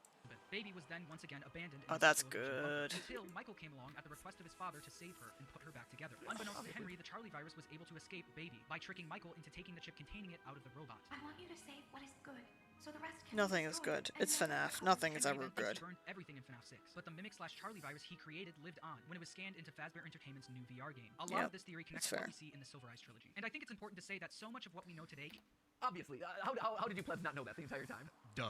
Duh. Come on, it's clear as day. We knew it the entire time. It's a solid theory. I like it. I hate it, but I like like a lot it. of it, actually. I don't have a whole lot of complaints. Yeah. I mean, outside of just, it's insane, and whoever made those story decisions should apologize and feel very bad about themselves. But that being said, for the person to put it together and be like, yeah, this is evidentiary, I'm like, yeah, I can see that. I think a lot of that makes sense. to the games Oh, we're by defending Scott. books, I yeah. don't think Okay. the games are telling the exact same story, though. I think the books are a separate continuity, like Scott said a while ago. But I think he's Yeah. Anyway, let's just jump right into the next one. This is the new one. I haven't seen this. This is Dan. Dan's cool. Cold In open. the Fazbear Frights books, we have a version of Baby being revealed This is what John sounds like at normal speed. as the big bad, with their main thing being they want to steal someone's identity. But at the end of Ruin, the big bad is revealed to be... By now, I'm sure you... Anyway, let's But also let's here's go. some, like, just, here's a cool design shirt that doesn't, like, outwardly say, like, game theory in any New way, merch. but it's like, oh, that's fun. I It's know where it's definitely a shirt. Right?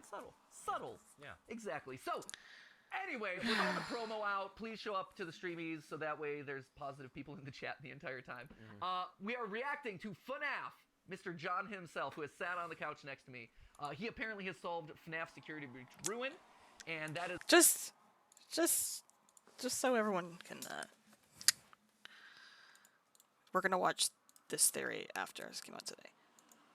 Hopefully, we'll have time. How long is? I might put on time and a quarter. Here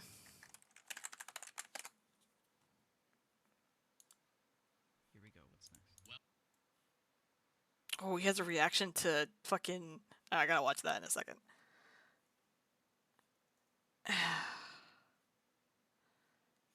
I solve. Sorry, FNAF. Solve security. John, I love you, but please, God, don't turn into MatPat with the names. But also, I want to see him react to this. Welcome back for another week of career fulfillment and minimal social interaction. Shut up! We know how challenging it can be to find a place where you feel that you This was my reaction. Legit. find a job that treats you mostly with respect. This is gonna be awful. With contempt. For that reason, we are excited to inform you that you did an adequate enough job the first time around to have you back. Yep. Which is already a statement in itself. Also, there were no other applicants. So strap yourself in and get motivated to an appropriate We're so degree. fucked. Because you ain't seen nothing yet. You motherfucker. What?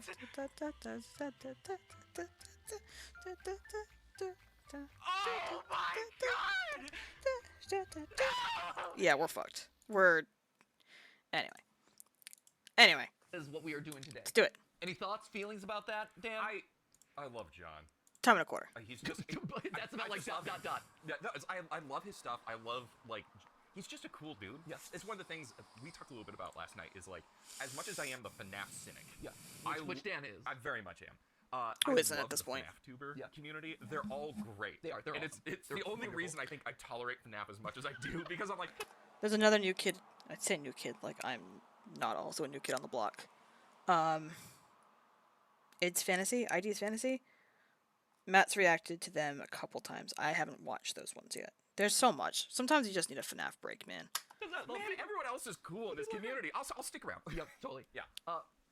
Best games to build trust. What do you call a night made out of fine china? Ceramic. Thanks, Nick.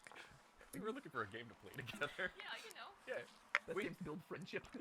Yeah. Ash and I have been at each other's throats have all headache. week, and we just needed like something to break that tension. Yeah, trust, huh? Okay. We needed to come together. All right. Well, without any further ado, we know that this is going to be a 3-parter unless we hop into this immediately. And Ash is We're here. already Ash 11 is minutes great. into the witty banter. We had to talk about Taylor Swift for we had way to talk longer about than Taylor hit play. Dose.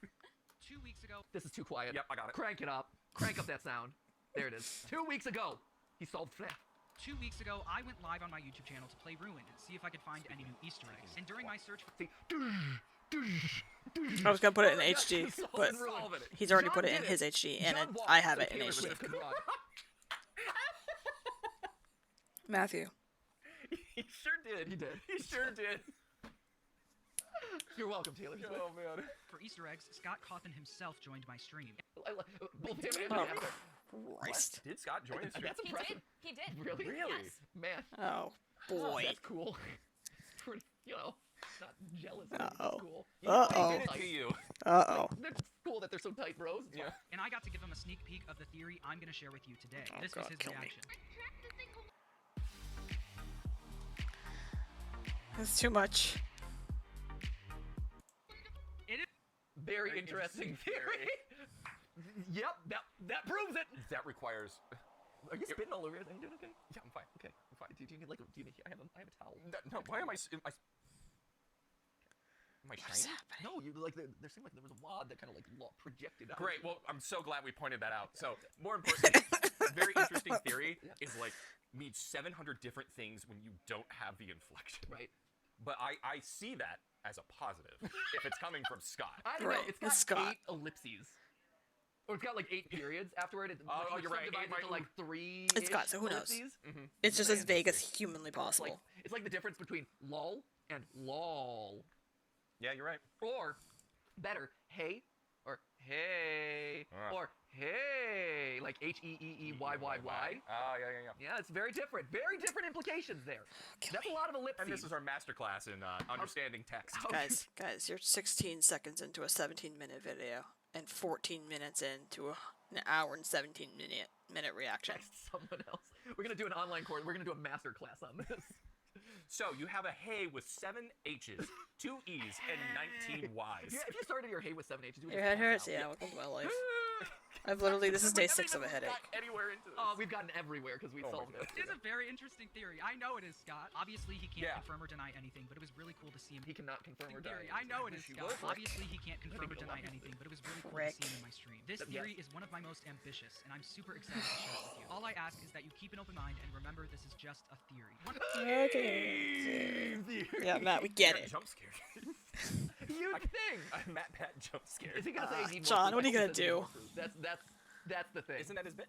I mean, he said it's just a theory. Yeah, okay. One of the things I love to do when making FNAF theories is look for the little details that You help do. solve the greater true. He's story. very good I feel at like that's something I'm good at. So Very when I started good. playing Ruin, I got overwhelmed. Here we Studio go. Studios gave us a It's game got a with lot. everywhere. It's got a lot. Ruin has so much shit. For such a linear game, it has a lot of shit. Ooh! I wonder if this is gonna be the first time Matt sees the plush traps. I wonder if that's gonna come up. I wonder if he's seen those. I mean, he's probably heard about them. I don't know. He hasn't reacted to them live. He missed them in his playthrough. I've been wondering. The AR world and the real world and the But yeah, there's so much stuff considering you have basically 2 versions of the world to look so at. much to look at that I didn't even know where to There's start. a lot. So I decided instead to take a step back and look at the story they're trying to tell us. On a very basic level, Ruin is about a little girl who breaks into an abandoned mall to try and find her friend that she swears is trapped in there. But it turns out that he wasn't trapped at all, and she was tricked. When I thought about the game like that, I started to notice something. This Here is we go. the first time we've heard this story. The Silver Eyes trilogy were the first ever FNAF books to be released, and on a very basic level, the first book is about a group of friends who go and explore a mall that was built on top of an... Okay. There's been multiple where they break, like... They always be breaking into abandoned restaurants. You know what? Kids always be breaking into abandoned They do be buildings. breaking, though. These images are from the graphic novels of the original trilogy. They do be breaking. You guys. These kids, stop breaking into abandoned buildings. How many... You're gonna get spring locked. You're gonna get spring locked. It's also crime, but you're gonna get spring locked. You know. Spectrum. Yeah, there's a spectrum of punishment. I'd rather be arrested than spring locked. On a serious note, it's like Silver Eyes. There's been at least 2 or 3 Fazbear Frights where they break in. Yeah. I mean, I base my knowledge of the book is what comes across my desk when we edit. Yeah. All I know of the books is also what I know from MatPat. For the first, like, I don't know, 12 stories, Daco did, like, hour-long summaries. So I know quite a bit about, like, the first few books, but... I feel for Tom, having to go through all of those books. Everything else I get from MatPat. It's a lot of books at this point. I met someone who's been a fan for a long time in the McDonald's drive-thru line yesterday. He was serving. Oh, He's yeah, like, oh my gosh! We spent a very long time talking to each other, and he's like, yeah, I've never read the books. I'm like, yep, don't let us do that for you. He's like, there's too many of them. I'm like, yep, accurate. It's too much lot. to catch up on. It's tough. But from what I've got, That's why I got this there one. are multiple instances of breaking into Freddy's. Well, yeah. So. But this was like... Yes, Silver. Okay, Yeah, I mean, Silver Eye- well, I'm trying to think about like what is the point here? Because I'm like, this happens a lot. Anyway, continue. good observation, Yes, Dan. I'm very good. Expert. This is why I edit and don't write. That's funny. That's great. Expert insight coming from head editor Dan right next to me. No, but you're right, and I think that's one of the things that's important to remember, and one of the things that it's easy. If you want to see Dan really shine, watch the two of them play fucking Trombone Champ. Excellent content. Easy to forget with the games, and I think you're starting to see it with the movie, right? Yeah. Which is they are abandoned pizzeria restaurants. Hey, Like, if you yes, keep your there's eyes a closed, you don't security see guard anything. employed there, Yeah. but it's not like it's currently in action. This is a restaurant that is closed down a long time ago, and you're a security guard there to just maintain the building, right? Yeah. And I think when the games first launched, it was easy to just be like, why would a closed business, why would a closed building have an employee working there, right? And even to me, like back then, you're hearing the phone guy, and he's like, you know, like, there's no recognition of, oh no, this is no longer a functioning pizzeria. I think when we first got it, it was like, oh, this is a haunted pizzeria or whatever, and these things are happening in real time. But I think what, like you called out, the graphic novels, the original novels, the movie seems to be, everything is reminding you, oh no, this is a franchise long ago that is closed down, and that we're kind of unearthing the secrets after the fact. Yeah. You know, I'm going back so to these stressed abandoned about where buildings, going frickin' through the ruins, going through what was, and finding evidence there, which is cool. John's gonna go with this. I think all of that is to say, I'm interested to see why he picked Silver Eyes specifically. Yeah, because the trilogy ends up with the twisted animatronics. Is he gonna say that the mimic is a twisted? Out of like all I don't of the know where he's various going with this. originals, I think I'm interested to see where he goes with this. Yeah. He does call out the mall element, and I do think that that's interesting. So one of the things that is weird about the original novel is the fact that Freddy's is within a mall.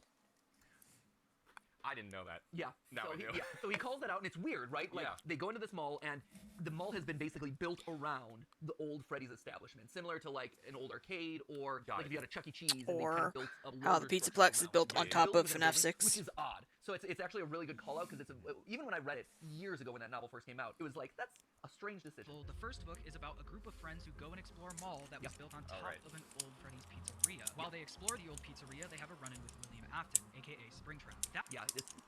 Basically he's walking around as a security guard named Dave Miller. I think Dave. it is. And he's like, and it's like, oh, that's a weird security guard walking the abandoned mall, and he's like, oh, be careful, guys. And then lo and behold, he's like, oh, I'm a Springtrap the whole time. Got him. And that's the first time that we hear the name William Afton. That's his first appearance, and it's like, that's gonna be the villain. Like, way This is back. from- that's this when we is- said, like, this hey, is- this guy's gonna be the villain. This is from the first FNAF book. The first FNAF books were a trilogy, the Silver Eyes trilogy. So it was the Silver Eyes, Twisted Ones, and the Fourth Closet? Were there three? I don't know in what order. I think the Fourth Closet was the last one. So the images we're seeing are from the graphic novels of those, but those were the original.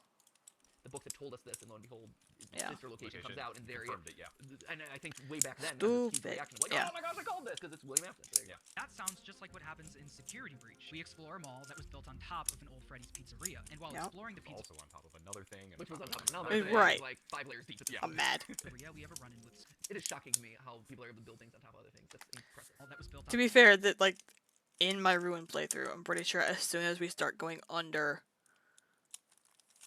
FNAF 6, I start going, what is happening? What are we doing? What else is there? Freddy's Pizzeria, and while exploring the pizzeria, we have a run-in with Springtrap. Yeah. Yep.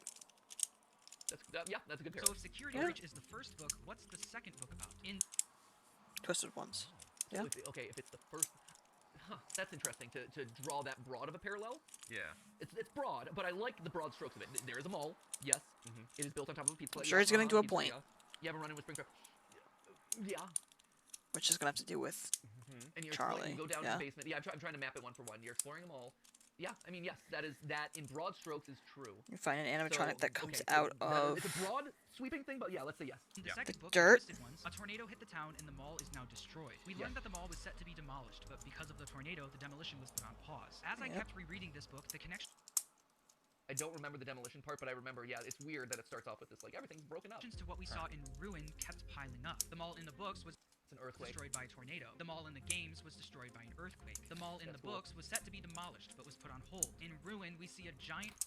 Whoa! That's cool. That's cool. Huh. Wrecking ball that John's done it again. Building, but This motherfucker. What's he done? That's weird. That's a really cool detail. Oh, John. That's a really cool detail. I like that. This is why we just keep our eyes shut, man. Okay. Oh, boy. Right? Here's the thing, is that every one of his videos has had, like, a really good point. It's frustrating. He's really good at this. To say it's put on hold, yes, like, I think that's a great call. I think that's a fantastic detail. It is night. It seems to be that she's... Is it night? Yeah, no. She breaks in. Is it she night? starts in the evening, and you have to... Seems like sunlight-ish. The mall in the books was destroyed by a tornado. The mall in the games It's was definitely destroyed light by an out, earthquake. but The mall in the books was set It to be seems like demolished, it's, but was put on hold. like, In evening. Ruin, we see I mean, this could be like, oh, they just quit for the night, but no, this is fantastic. I love this. giant Yeah, wrecking ball that started to demolish the building. Oh, duh, man. Look, there's stars in this. Yeah, I know. I was gonna say anything. That's right, Taylor Swift. You can listen to us. We're FNAF theorists. Where is it night though? Yes, it is night, Matt. Thank you very much. But yes, like the wrecking ball is put on hold, but that could also be like they're not wrecking it at night. You know? Yeah. Like that's the one thing I would counter there, but it's a great detail. But now just sits there. In Ruin, Cassie's friend Gregory is calling out for help. You have to find me. I'm trapped in the sinkhole under the raceway. The journey to becoming a University of Phoenix student. Leave me alone. Fee. Following his call leads Cassie to a giant cave with glowing mushrooms, a big waterfall, and a facility full of carnival-themed mascot costumes. All of this stuff that probably felt very new and confusing also happened in this book. Yeah, Go so on. this relates to something that we called out and we noticed too, which is the glowing mushrooms. Yep. The cave system, which again to me also felt very strange. I'm like, where have I seen this? Like They I feel did talk this about is it familiar, in their and even playthrough. in playing the game, I'm like, this is It was wild very to different me. being shown to us. It is so vastly different Yeah. from everything we've seen in this franchise so far. Why do I feel like I've seen it before? And yeah, we went back and we saw that was in the Twist ones. Yeah. Charlie. My brain just straight up, like, as soon as I fell into that cavern, my brain broke. And I was like, Yeah. oh, Skyrim. Yeah, sure, okay, this makes sense. It's weird. I mean, it's weird. It is such a weird transition, which is why I'm like, oh, this is. It felt like something. Amnesia to me. Like that's one of those. Yeah. That's one of those. And people ask all the time, like, how do you come up with theories? That's one of those Ding, moments ding, where it's ding, like a switch flips, and you're like, that's weird. This is a weird, creative decision. Yeah. Especially, maybe not the cave itself, but the cave plus the glowing mushrooms. Like, I think if you had just dropped me in a cave, I wouldn't have thought anything of it. But the fact that there were bioluminescent mushrooms in there, I'm like, that's weird. Yeah. It is really all in the details. It is. And it's when the details stand out just a little bit more than they should. Exactly. Then you know, that, like, that's your... Oh, we're two and a half minutes into the 17-minute video. breadcrumb to then We're flying. go further on. Exactly. Lee swears that her missing brother Sammy is calling out to her. Following this call leads her to a giant cave with glowing mushrooms, a waterfall, and a facility God. with a bunch of carnival-themed mascot costumes. Oh, boy. Huh. Were they carnival themed? Well, he has the. He has Well, the- I mean, it's a arcade quote. games and carnival attractions, not necessarily each with its guardian beast or a giant face. I'm trying to think of what were the specific things in Twisted Ones that were called out. I'd have to go back to that book to remember specifically what they called out as the animals or creatures that were featured. I do mean, if this is remember an there being a image gorilla, though. from the I think that's what that graphic is. I do novels, remember there being a gorilla. I hadn't put together the idea of like, oh, Charlie is lured down to the basement through the voice of her brother. Yeah. So again, to catch you up in the books, you have Charlie, our puppet stand-in, and you have her brother Sammy. And the entire first two books, she's like, I need to find Sammy. He was taken from, it was me and him in a closet, and he was taken away, and I was spared. And they were twins, right? And he was taken away, and I was spared. And her whole motivation is like, I want to find him. I know he's out there. He's somewhere. And like John just called out, she hears him, and it leads him down here into the basement. That's a really cool detail that I didn't think about. The twist is that Charlie was the one that was kidnapped. And you're like, what? Lol, what? How? Yeah, that William Afton's like, it was you! I took you! And apparently Sammy is still out there somewhere. He's just big chilling on the beach. Yeah, again, it is one of those moments, and that's the moment where these books go from like, oh, these are just weird sci-fi things to like, oh, this plot like has really fallen apart. Like what is going on here? And I think the graphic novels clarified it a little bit. In the original writing of it, it's very confusing to read, and there's not a whole lot of explanation to it. Nothing ever truly comes of it either. It's not like the books go back and explain what happened. Like William Afton being like, I'm the one who I took you, and then I raised you as a daughter, and now you're like, how does she not know this? Where did this all come from? It's very confusing. It's not very well explained, and I think that's What? Something in FNAF not being well explained? Couldn't be. That doesn't seem right. A lot of people, myself included, kind of like swept it under the rug and have picked and chosen a couple pieces from that story to draw parallels to and be like, oh, this is inspiration. But a lot of the finer pieces about like what really did happen to Charlie when she was kidnapped by William Afton, like what does that mean? Yeah. It's very nebulous. So this is I'm intrigued with this. A waterfall. This is a great the parallel. Facility with a bunch of carnival-themed mascot costumes. Charlie swears that her missing brother is behind a door covered in concrete. It is. I do very distinctly remember that. Where God. It's this wall, and she's like, I need to get through there. I need to get through there. Cassie swears that Gregory is behind a door covered in concrete. That's cool. In this book, cool detail. Oh no. Cool detail. I like that. Oh, John. That John guy. He's got some. What have you Taylor, done? you might want to talk to this John guy. Right before Cassie and Charlie get attacked, an animatronic comes in and saves them. In Ruin, Roxy came in and tackled the animatronic. In the book, Foxy came in and tackled the animatronic. Oh wow. Oh, that's fun.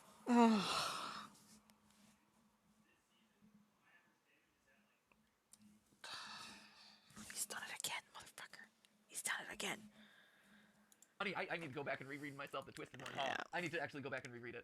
I have to like order this trilogy. The animatronic comes in and saves them. In Ruin, Roxy came in and tackled the animatronic. In the book, Foxy came in and tackled the animatronic, along with the other OG animatronics. Along with the others, but that's...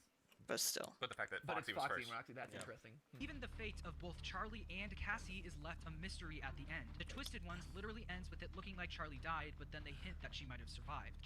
Well, she's bored to death. And again, this is one of those moments where you're reading it, and I remember Right, where there's a bunch of her. You're like, because she's a so robot. The main character got eaten by a toothy, sound illusion disc powered animatronic. Yeah. And is bleeding, and they make a big deal out of it too. Like there's blood all over the floor and this and that. Oh, well, I know exactly what he's gonna say though. Is that because of that image? Died, but then they hint that. I'm assuming this is where this book leaves off. The end of the credits of Ruin, after the elevator drops and you die, is Roxy going, Cassie? She might have survived. Well, that's where he's gonna go with this. And again, this is one of those moments where you're reading it. He's not and wrong. I remember first reading this, and you're like, Charlie, wait, so the main Cassie. character got eaten by a toothy, sound illusion disc powered animatronic. Yeah. And is bleeding, and they make a big deal out of it too. Like there's blood all over the floor and this and that. And then at the end of the book, she comes out, and that's where it's revealed that she's a human. And you're like, or that's where it's revealed that she's a robot. Right? I was like, yeah, is it the whole thing that she's not human? Correct. Not a human. That a version of her did die, but it was the past version of her. And again, this gets to why the books, especially that initial novel trilogy, were so frustrating. Because, so you're telling me that there are robots who bleed. Yep. Robots who don't know they're robots. Yep. And also, and maybe even more difficult to swallow, truths that are more difficult to swallow. Yeah. Humans who don't notice that their friend, Charlie, who literally occasionally just died, turns into a giant, has another Charlie who's supposedly the older version of, like, she's the one from the fourth class. Like, it's the new version of Charlie coming active at the end of the book. And it's like, wait, why are you, like, wouldn't any normal human be like, hey, you look older to me? Like, you're taller now, you're different from now. And I think that's the fundamental trick with the books, and especially when they weren't visual. It's nice now that we have graphic novels to show what those original books were trying to say. It's really good, considering now I can visually see stuff that they talk about in the theories. Aside from it just having to be explained, now there's like, oh, this is when it happened. This is the picture from the book. But yeah, quick recap. Fourth closet. It turns out that Henry's daughter, Charlie, who was the puppet in the games, died as a kid. So in his grief, he made 4 versions of her as robots. A toddler, baby, toddler, teenager, young adult. Yeah. And so you spend like the entire trilogy as one of the Charlies, not knowing that you're a robot. You're a robot. And then you end up finding like these 4 literally closets because they're like lockers that the different Charlie. It's Yeah. But in the original books, you're reading this and you're like, but if she's a robot and an older robot, like she's the 4th closet version, and you know, if Charlie that just died, just got bored, was version 3, and this is the older version of Charlie, then like, wouldn't people notice that she's looks different? And that's the weird suspension of disbelief that you need. Even if you're on the older end of your teens, like if the older version comes out and it's just like, even just like a few years later or something, like there's a lot of development that happens, 100%, like a ton, and you don't, you know, you don't really think about it, but you can totally tell somewhat like the difference between when they're 16 and when they're 19. Yes, 100%. Yeah. And so if the idea, and this is where it's interesting. It's an interesting concept, but there's a lot of problems with it that you just have to logically look past. And this is again the frustration with what that novel trilogy was trying to tell us in the end of 2 and all through 3. And this is just the first trilogy. You know how many books came after the first trilogy? This idea of there are robots to represent different life stages for this dead girl. Tia, you're forgetting though. She turns into baby. Well, yeah, the Charlie robot turns into Eleanor, which is the book's version of baby, which we're gonna get to, considering where this cold open started, with him talking about Eleanor and baby. She like grows and grows and grows and grows, and it's like, but normal people don't operate like all the real. You would hope that the humans in that world would realistically notice the difference, right? Or you know, so right, there's but also it's pooping mechanisms and food mechanisms in there, and she's taller now, and she's more. And the book can call out. To be fair, no one in any of the series suddenly notices a bunch of kids being taken over and stuffed into robots and then body swapped with robots. She's taller. She's more mature. You know. But it was literally a day difference. Humanity is like, really there's gonna be differences. Those changes don't happen overnight. Yeah. Like, yeah, sure, you might notice. Like, one day you might just look at someone that you know and go, oh, hey, you actually do look like... It's like with the original robots. But, No. like, that drastic of a change... Well, I mean, look at the types of animatronics. And this is just me. There's the originals. There's the toys. There are the Wizards, which are technically the originals. There's Fun Times. There's the Springlocks, which is Springtrap and Golden Freddy. There's the Nightmares, there's the Twisted, those are the ones in the books. There's the Phantoms, there's the Rockstars, there's the Glam Rocks, there's the Shadows, the holiday ones from the AR, and then there's what I'm calling the ruined animatronics, which are the destroyed Glam Rocks. Those are all the different kinds of... just that I could think of off the top of my head. Change that fast? Oh, boy. Right. And that's also not getting into, okay, she's vored by this animatronic, the Twisted one. Let me stop saying vor. It's very well established that the Twisted ones are blank animatronics. They're blank, and sound illusion discs are the things that make them look like Twisted Nightmares. And so, but and they come up out of the ground, right? With the Twisted, you know, like out of the dirt. And it's like, well, was she clawed then? Like Baby is, or like Elizabeth is in the games? Like, is she clawed? It's not the way it's... There's a lot of subtle nuances in keeping the story consistent that makes it hard. That being said, and this is all... in that they don't keep it consistent. Challenges with the books and the stories that the books are trying to say, and why, to a lot of people, myself included, it's nonsensical and sometimes difficult to parse through all the levels and logical leaps that the books expect you to do. Like, it's a clown doll that's able to transform into a believable human that's also able to transform into, like, a large version of Baby, like you see in the book. Like, it's able to be anything and nothing at the same time. The technology in FNAF has always not been, like... real. There's a level of technology that is so... like fundamentally unrealistic, even right now in 2023. Yeah. And I've seen some like a lot of the newer Disney rides that are happening like in like Tokyo, for example. Great, they look really good, but you can still tell. No, and I think like again, this is that learning process with this franchise that I think a lot of people have come to, ourselves included, which is, you know, suspension at this point in the series, suspension of disbelief. disbelief Is truly what the mimic is. You just have and to. is coming from the era deep underground where we all kind of collectively sister location from, which is like early franchise days. We're talking like Fredbear Family Diner or shortly thereafter. Even like, earlier, That's true. There's a lot of wood down there. With potentially sister location, with the Fredbear's cutout, all that stuff is implying. It's like back in maybe mid to late 70s, early 80s, that era. Yeah. But you're asking me to believe that there is real, reliable AI, computer AI working there when AI didn't, like, where computers didn't exist back then, you know, so it's very early days, right? And so, again, there are moments of suspension of disbelief that as people who look at this franchise now, you just have to kind of accept and go with. But that being said, I think everything that John's calling out here is very. It's great. legit. It's fantastic. Like this, so far, we're 3 minutes in, and granted, we've been talking a lot, but like we're 3 minutes in, I'm loving everything. 3 minutes in of a 17-minute video, 35 minutes in to an hour and 17-minute response. I believe everything he's going. Like he is building. 2 hours into a stream. Roxy, and Wrecking Ball. Like this is cool. This is great. This is great. He's about to mention the Cassie Elevator falls, and then after the credits, thing. we hear this. Cassie. Scott isn't just taking ideas from these books, he's taking the stories themselves and using them as heavy inspiration for the game. That's pretty good. If we looked at these books to try and predict what would happen in Ruin, we would have been almost 100% correct. So if the first true. book is I mean, yeah. I think I see where he's going to. Yeah, no, totally. And he's not. And it's interesting too because I was gonna be like, well, technically no, because Twisted Ones. What, that Cassie is a robot? However, I mean, And it's a Charlie bot in the book is this AR mask in this one. So like slightly different, but yeah, like just like in Twisted Ones, sound illusion discs create this like fanciful pizzeria that's nothing more than just a bunch of blank hallways.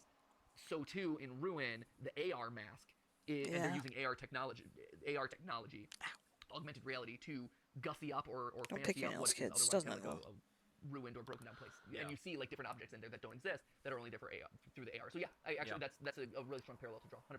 Security breach, and the second book is Ruin. What's the third book about? Well, those carnival themed. What is the third book about? It's Closet. Carnival themed. Closet. And we're going into Help Wanted 2, which is going into Sister Location, which is the circus.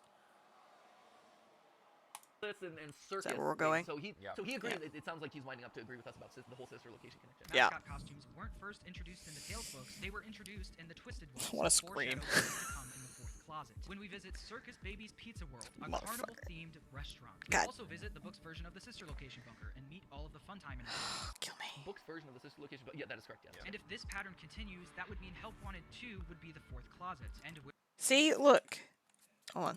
Yeah, that is correct. Yes. And if this That's definitely Mangle. I mean, I don't know what's in the books, but if these are supposed to be Fun Times, that's definitely Mangle and not Funtime Foxy. They're the same animatronic. They have to. And where are we going? Maybe. I do wonder if fourth. I think you might be thinking of the next main installment, which I don't know if, how main Help Wanted 2 is. Maybe it is. Well, to me, I expect Help Wanted 2 to be in the eyes of Kessie's dad as a technician. Right. We've talked about this. Oh. In the office. Yeah. That's a good. Where That's a I good expect thought. it to be like a prequel to Sister Location or a prequel That'd to the be story really- or what we see there, because That would explain their setup of him. Oh, this wrench is just like my dad's, and then you see the wrench unit in. Yeah. you see the All right. Faz wrench feature, so you know that there's going to be a reappearance of that tool. That's You'll notice smart. that in Sister Location elevator, there's none of the like closed down or like caution tape or things that kind of like indicated in Sister Location that this was a location that was shut down. Yeah. It's more active. It's more open. It feels more alive in there, which is why I think it's going to be a flash backward to tell us the origin story of the ending of Ruin. Of Ruin? That's what I think. So I think that's more of a additional narrative complementing Ruin as opposed to what he's pitching, which I think is a whole new, which might be the whole new game. Can I just say, I would have loved to see MatPat's reaction to Help Wanted 2, like the trailer live, because that dropped and we didn't know what it was. As you saw, I forgot what that was. Is it just a video? I don't know how it happened, because I saw it on Daco. I don't know if that was in like a gaming live stream or what. I don't know why I said what like that. Daco. I think he gets special access. Maybe like just some people were sent it? I don't even know. We get it. Careful, you're gonna have a really loud British person screaming in your ears. Well, I'm not getting distracted, it's attached. Yeah. Yeah. We're so fucked. Yeah.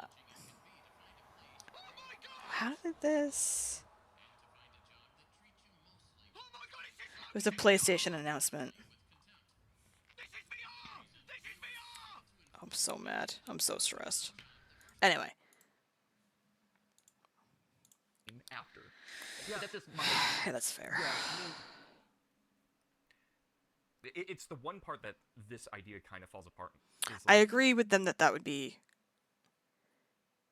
excellent storytelling. It would be a good setup from describing her father a couple times in Ruin.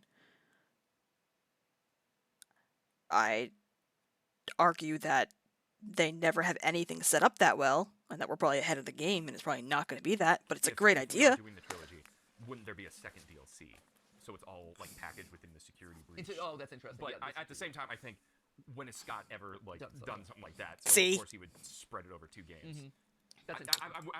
Unless we get a Halloween DLC. Same. Or watch this. I just want to. I don't remember if it says when. It says early next year. Right? It didn't say October, did it? I don't remember. I want to. I'm excited for Blur.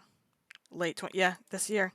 So that might be the Halloween thing. I was gonna say if it came out early next year, then we'd have a Halloween DLC probably. Which I will again say that they're all fucking canon. I think at this point we can say that they're all canon. I don't care what Scott said. But so yeah, that might be. I don't know. There could also be a security breach Halloween DLC. I'm willing to. I think we're both willing to go down this path. Oh, 100%. Yeah. Yes, 100%. But that would be just my gut based on how this franchise is operating. Going and Help Wanted 2, the sister location bunker to meet the Funtime animatronics. Yeah. If Ruin taught me anything, it's to look to these books to figure out what's going to happen next. So I would bet pretty money good. that we're also going to see Circus Baby's Pizza World in Help Wanted 2. Yes, Need agreed. more proof? We While agree. searching through the game files of Ruin, Maz on Twitter found this note that Steelwool left in an old version of the Mimic Chase area. Quote, something cool that maybe foreshadows Carnival, pending J-Top's thought. I love it. Stop. I love that. I love placeholder things. I love naming placeholder things. Granted, mine might not be as family friendly as some of that stuff with my word choices. That's fair. That's usually out of frustration. Yeah. But It's like when you write like an essay for school and like you put an outline in one sentence. It's just like all the shit about this fucking shit, and then you have to go in Here's the afterward. question, and this is interesting, right? I like this as proof, but we know. So right now, one of the big things that everyone's talking about is, did Gregory kill Cassie? I keep saying Cassidy. Did Gregory kill Cassie? No. And one of the things that is controversial It's a double is in the text line code for the game. Any line that the Mimic says is labeled as Grimmick. Gregory. So it's Gregory, Mimic, Grimmick lines, and those are all the. Oh, it'd be in the code. And then the Gregory lines are just labeled Gregory, right? And at the end, people are like, "Oh, those are all There's 2 Gregory lines. Gregory's lines. They're all labeled as Gregory, but." You know, Steel Bull There's an knew overlap. that people would dig through the game files to find this dialogue tree and identify, like, oh, so basically the counter argument of like, well, it must have been Gregory who killed Cassie because all of those It says lines are Gregory, but they just labeled it like that so you wouldn't, so you'd question But people, the counter argument is, well, Steel Bull knew that people were going to dig into the game files, and Yeah. so they didn't label those Grimmick because that would give it away. Yeah. Right. That's which I believe. Like, here's the thing. I think that has validity because after Security Breach, where people are like, and that's the Cassidy file, and this is and Princess Quest, yeah. like at this point, if you work on this franchise, you know that people are going to tear it apart. People are going to tear through this thing, look at all the details, all of that stuff, right? So I don't doubt that there would be some manipulation in the code to mislead theorists like us. But I feel like you have a hard time justifying that alongside this, because this is very explicit. And if they're manipulating down If it's to the legit, level then of yeah. Grimmick versus Gregory in like the dialogue trees, they're just leaving a big old asset in there that's like, stay open for Carnival. So they either want us to see this or it's all a mistake. Yeah. They didn't actually think he through said this. an early build, right? Of what? Sorry.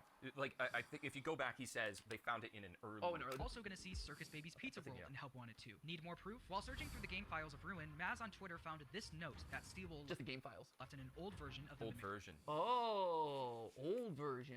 See, and okay, that's no good call out. Thank you. I Yeah. both missed that. And that's the trickiest thing too, is like Things can you change gotta from there. account for human error and Yeah, all this no, sort of it's stuff. Yep. Because and that's always been the hard thing. Like once we started breaking into the game files with all Because there's a lot of human error. this sort of stuff, like we break in, we find Cassidy. They go, guys, we just ruined something. Quickly, we gotta change it to Princess. Maybe. That did But happen. There is gonna be a level of human error in this, and it's hard to go like, okay, this is just someone forgot to remove this, or someone put this in here on purpose for someone to find. Yeah, no, it's true. And I think just because it's an older version, I would tally that up to human error. Oh, sure. No, Yeah. no. Knowing that that's a human, or sorry, knowing that that's an old version actually changes that. So Yeah, it's yeah, like, they didn't want people to see it, but and which is why it was removed. But Which now would we make have it more Chase legit, area. yeah. Quote, something cool that maybe foreshadows Carnival, pending J-Type's Carnival. thoughts. Good We fate. definitely don't visit a carnival at the end of Ruins, so we must be visiting this carnival in Help Wanted 2. In That's the fair. epilogues of the Tales books, the main characters were hanging out at a carnival before heading to the pizza. That's true. Yes, and Tales of Pizza. One of the levels in Security Breach Fury's Rage. I'm also gonna play this at some point. I downloaded it when I downloaded FNAF World. This is a not canon game, theoretically, that came out before Security Breach. Because it was so delayed, he felt bad and he made like this side-scrolling arcade game. The White Tiger is from the books. This is from the books, and it's basically, in the books, it runs the Pizzaplex, whereas we are talking about a mimic or an AI system running the Pizzaplex. So this is that in the books, whereas we've got an AI system kind of deal. Before heading to the pizza. Stupid. You're not wrong. One of the levels in Security Breach Fury's Rage, the last game Scott made before Security Breach. I'm excited to play this. Posters Low-key. advertising a circus with a carnival happening in the background. Of course it does. Of course it does. That's cool. We also have the leaked balloon circus characters that have yet to be explained. I've seen those guys circulating everywhere. I do think that there is some sort of weird. I think somewhere along the line, I don't know if it was the Security Breach delays or what, but it does feel there was a like disconnect. The wider FNAF merch universe is out of sync with the game releases. Absolutely. That's why this most recent book, Tiger Rock, which reveals a lot of the AI stuff and a lot of the code and things that we use for our recent theory, would have come out at a gets similar pushed by, like, time. a week or two, like last minute, until after Ruin released. Yeah. Because they're trying to manage the flow of information reaching us. Yeah. But now you're doing it This is across what I was talking about earlier. books and merch, and yeah. movie. Like, it's tough. I mean, It's for a us, lot. like, I can tell you, like, maintaining like a merch launch, like what we did, coordinating a merch launch across 5 channels that are all operating independently, and making sure that everyone's coordinated about, like, hey, we had to push this, which then fundamentally changes when you're talking about that thing across all the channels and this and that. It's tough to coordinate all of these things happening at the same time when you're dealing months, if not years out in some cases. And it seems like the merch and the Funko Pops and stuff are slightly ahead of where the game's releases are. Yeah, I mean, I can't tell you the amount of edits that we've had to change because. Well, we also had a bunch of all of the Security Breach figurines dropped before the game, right? Security Breach figures leaked.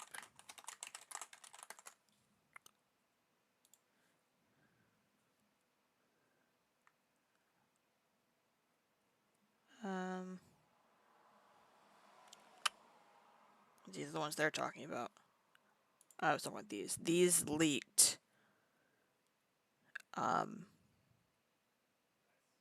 before the game.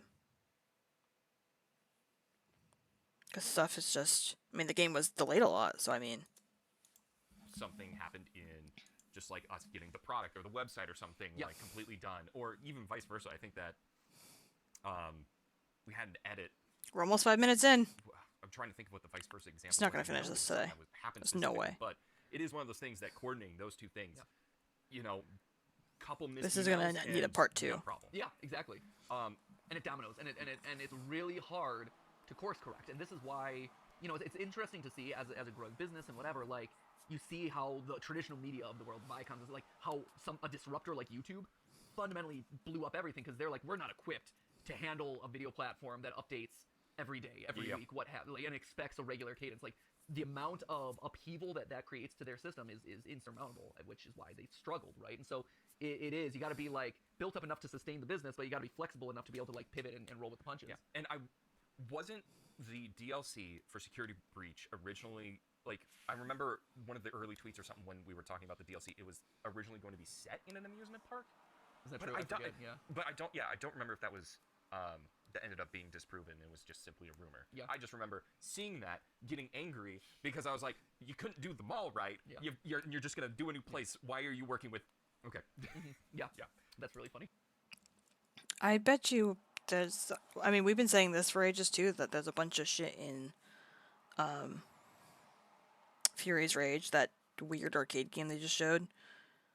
Because we've talked about, they've talked about it before in one of John's past theories, and I'm sure he's gonna get to, because he's gonna talk about Baby, is there's things like in the backgrounds So, of I mean, some of if the that side is true, scrolling, maybe that was spun off into its own game that hasn't been announced. like Baby in a Pod or something like that. On and on. So I'm convinced that Circus Baby's Pizza World is where we're going next. But the question is why? Well, in the fourth closet, this was all leading up to Circus Baby being revealed as the big bad. In the Silver Eyes trilogy, Henry created hyper-realistic robot There you versions go. of Charlie after her death, one for each stage of her life.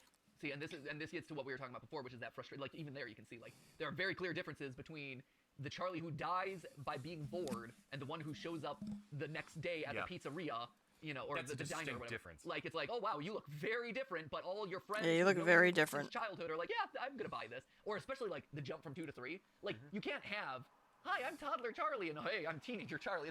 It's a weird jump. The only way to pull that off is literally Go pulling on her very long from school vacations. As soon as it's like, okay, she's not matching the fellow students, and then just like quietly waiting a couple years and then releasing teen version. Right, or you have one for every year, but again, and I would buy one for every year. I think Yeah. like, if it was like a yearly update to Charlie, that's fine. But there's 4 closets for a reason. There are 4 stages. Or if it was just one Blink doll with updated Sound Illusion discs. Sound Illusion discs is something else. About which we've done in a previous series. He kept each Charlie bot in different closets in his house. But when he got to the 4th Charlie bot, he started having regrets about what he was doing, and in a fit of grief and rage, poured his agony into the robot. After Henry left the robot behind, Don't even get me started about agony. So in the books, agony is a real, almost measurable concept, and your agony basically goes into, or has gone into, some of the animatronics and things like. So when in one of the first stories is Ella, I think it's 1:03 a.m., 1:30 a.m. or something. It's a time. This lady is grieving, whatever, or she wants to have a kid. She can't have a kid. She finds this little like animatronic doll thing in a yard sale called Ella, and she wanted to name her future kid Emma. So it's a whole thing, you know, trauma. Excellent. And it turns out this thing is, or like was Charlie's. It was made by Henry, and it was like Charlie's favorite toy. Or was this from the Phineas guy? It's hard to know like what's a parallel. I don't remember because I haven't read them. I just know of them. Maybe it was Phineas. Somebody made the toy for their daughter, and then their daughter died, and so they like cried and bawled and broke over this toy, like, and like the doll became like self-aware, evil, awake thing. turning it into what we now know as Baby. So agony is a thing. Yeah, right? Oh, yeah, clearly this is an organic growth between child, you know, oh, yeah, this is fine. Well, this is the funny part, too, is like it's parted on the wrong side, too. Yeah. How dare they? It's like when Kingdom Hearts 3 used hurt as in I have felt hurt before. Was it a translation error? Absolutely. Holy cow, was it funny and dumb. Yeah, there's... But, like, that's like a major thing. You'd look at that and go, wait, something's not right. Right, it shows you that something's Books off have a with lot. that person. Yeah, 100%. Here, I want to listen to this. And in a fit of grief and rage, poured his agony into the... Yeah, his despair turned into rage. Yeah. If I just let it play for another 2 seconds. In grief, I was made up alive with Henry's fury. Hold on, I need to... I have the nightlight going off because of my headaches, so it's making everything very sepia toned. Okay. I don't think it shows up for you guys, but I think it's just Which for me. again is why I keep going back to this idea of like, oh, the AI mimic in the Tales from the Pizzaplex. You have the Edwin story, and it's such a clear parallel of like his hate poured into the robot, and you know, and it was so broken and battered. After Henry left the robot behind, Afton came in and stole it, turning it into... That's right. So when Afton's like, and this is the Nothing changed for you? Excellent. In the story, he's like, Yeah, I'm pretty sure it was Afton's just for like, me. I stole you, and so Sammy, the twin brother, is the one who stays. Afton steals the Charlie bot, which is weird, and then it's never really explained what he does to her until, but then she becomes like this. So to what we now know as Baby. Baby was the fourth Charlie bot, hence the title of the book, The Fourth Closet. If this sounds familiar, I've actually talked about this before. Last year, I pointed out the Nightmare Yon plushies and imagery throughout Security Breach. Charlie possesses the puppets. Great theory. So Nightmare Yon would be the metaphorical evil/dark version of Charlie. While playing through Ruin, I noticed that the Nightmare Yon plushies were back. Because we talked about another ad. Nightmare Yon was not supposed to be canon, and then just kept showing up. So now we're like, it's gotta be.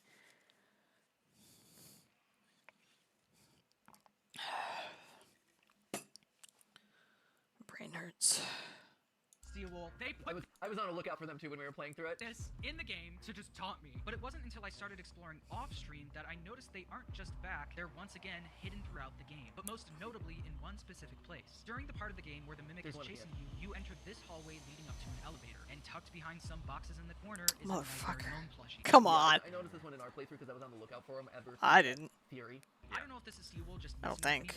I feel like I don't even remember that hallway. In the most lore-heavy part of the game feels intentional. You know what else feels intentional? Throughout the game, you can Plush collect traps. Plushies. Every plushie features a character we see at the Pizzaplex. Except Baby. two.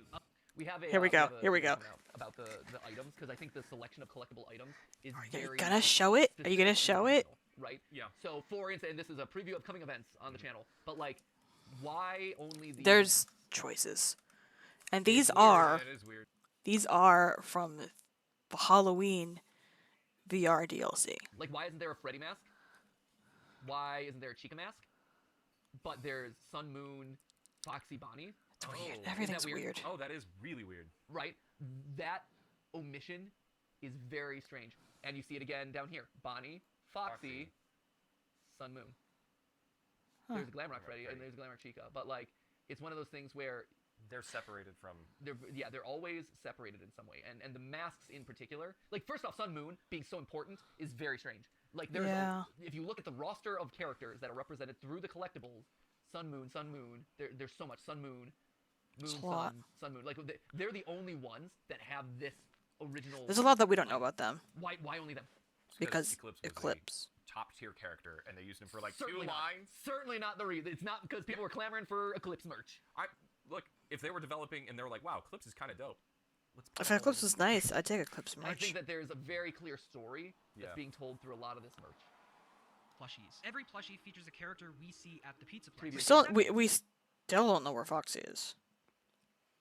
Anyway, I hope he gets into the plush trap. The living plush. Ugh. A Baby plushie and a Nightmare Yon plushie. Baby and the evil version of Charlie. That's fair. That's fair. Baby and evil version of Charlie was revealed. That's fair.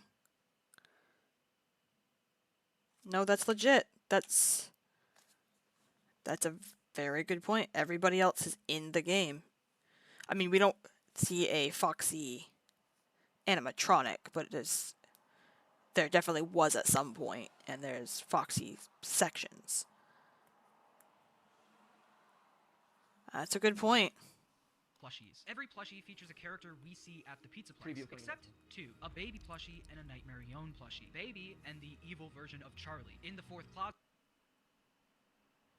Baby and evil version of Charlie was revealed as the big bad. There's also so many weird connections to Baby in this game. There are, yes. Here we go. Plushies with green eyes and half Baby plushies with blue eyes. Baby is synonymous with that wasn't even it. The Fredbear cutout we see in one of the endings features him holding an ice cream in both his hands. Sure. Also in that ending, Stretch.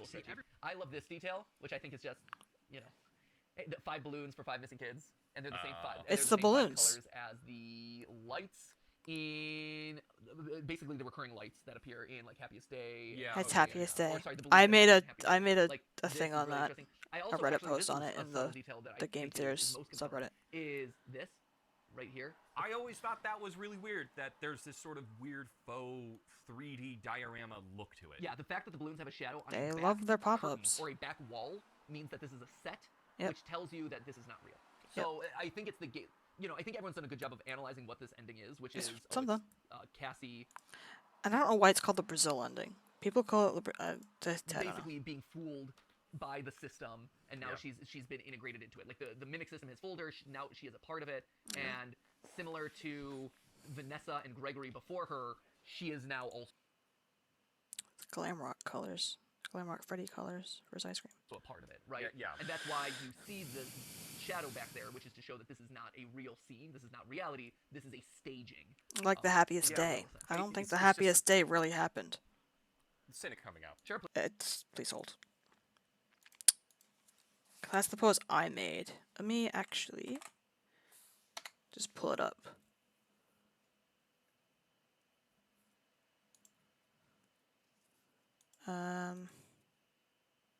It's not distractions! None of this has been distractions! It's not distractions if it's actually relevant. Profile. Yeah. So this is the ending they're talking about. This is the end of the happiest day minigame. It's even green. She's holding green, actually. And green would be Charlie. Yeah. Sorry, I pointed this out. Anyway. Please. People don't like it when there's actually, like, good theories on the Game Theorist subreddit. Really weird. Because there's a that bunch it of, like, had to be this, 11-year-olds like, on there. Cardboard set for the AR. That You are have, just, like... I can't even come up with an idea dumb enough. It's like... What if Elizabeth is in Baby and we're like... Where have you been? Yeah? So, like, make the background... I know. I don't disagree. My reaction when I got to this was pure, just speechless. And then a groan, and then head into hands. Where I was just like, okay, alright. Because I know that, like, Scott especially likes a good troll. Yeah. And this is definitely the most trolliest ending. Sure. Yeah. But for some reason, it felt like such a weird execution when it happened. It's like... Because it's insane. Diorama set, even though you have an... Because it's insane. You're in a basement, in a basement, in a basement, in a basement. You're under like 3 different FNAF locations. Being chased through a cave system with glowing mushrooms. Using a murderer's creepy AR mask to walk up to a Fazbear Diner 70s cutout to go into a VR world, and that's your ending. AR mask, like, you can literally do anything. The fact that they're using practical props and practical sets in an AR virtual world, yes. It's very odd. It's a weird... I think it's more of just like a storytelling shorthand than it is anything, but 100% agree. Yeah. I think that's weird. I also, while watching this, is this a Freddy head? Doesn't that look like a Freddy head? You got like his little muzzle right there, got a little eyebrow, I mean, what? That's a stretch, but sure. I guess? No, you don't see it. No, Do you see it, Ash? Do you see Freddy in the clouds? I see lots of things in the clouds, Matthew. Fine, no one agrees with Yeah. me. But one detail that I don't see anyone talking about, and again, like, I think there's a lot of good subtle storytelling in this and shows the level of detail that they've got into with a lot of this. Helpy's ice cream cone is a mixture of a lot of different things, just like the Mimic AI or the AI program that is inside the mask is a mixture of a lot of different things. It's also Whereas just Glamrock Gregory is Freddy. one, Vanessa is one. This is a conglomeration of a lot of different entities all mixed together, and that's represented symbolically through the ice cream cone. That take will probably live on Twitter, and people will make fun of me for it for years, but I'm sorry that no one understands how symbolism works. Oh, hey, look, you're trending right now. Oh, great. English There degree. it is. I get it. No, I mean, like, that I stand by the ice cream ending for Security Breach, where, like, symbolism exists in visual storytelling. Yeah. And sometimes it's very obvious. Well, and especially with And this is definitely a callback franchise, to it. Like, that is just like... Ice cream the is a only way thing. to know the narrative is Comes to up a look lot. at the symbolism. Right. Like, you are left no choice. Yeah. But to, like, sit here And and go, cake. like, okay, that ice cream cone ain't like the Right. others. Right. And so... Like, ooh, these have the same colors as the animatronics. Yeah. Symbolism. And so when people are like, huh... There's Bonnie, Roxy, Monty, Chica, They took a bite and, out of Brady's popsicle head. That's dumb. It's like, Freddy. no, that I is almost said son. that I was is like, not no, even I'm me forgetting interpreting things. That is literally what... Yeah. It's funny to me. It's exactly what the franchise has trained every person to do. Right. Look at the small things, that means something. Right. So if it doesn't mean anything, then it's... The problem is that a lot of the fans now are like 10 years old, so they don't get symbolism. So we're like, this is A plus B, B plus C, A equals C. And they're like, But it's ice cream. They're bad for making it, to putting it in there. Well, thank you. I appreciate that. Thanks for making me feel good about it. Ooh, it's coming. The rage is coming. All right. You mentioned Twitter. Very and fair. That started it. Yep. Sorry, X. Forgive me, it's X. No, Everyone's sitting on a hill enjoying an ice cream. Ruin itself also plays just like Sister Location. In Sister Location, you never know if you should Go on. trust Baby. In Ruin, you It's never true. know if you should trust Gregory. Both games end with them telling us to go left or Yep, right. I talked to people about it. Oh. Keep going. Yep. Ooh. And both end with a scooper.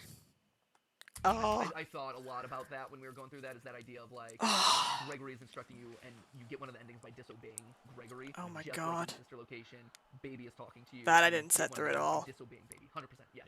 Oh, I hate it. The multiple connections to Carnival, Thanks, I hate Baby, it. and Nightmare Own seem to tell us that some version of what happened in the fourth closet is going to happen in the games. Yeah. And in the fourth I closet, think Help Baby Wanted reveals is- that she was the one pretending to be Charlie's brother, calling out for help.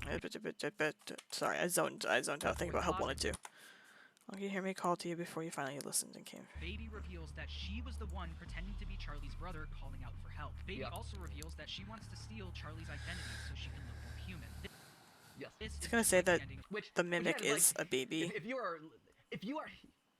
it doesn't make sense. Which- because this is a robot. Is the mimic baby? Is the mimic baby? Is that's where he's going with this, isn't it? I'm gonna cry. The mimic's baby. Sister Location.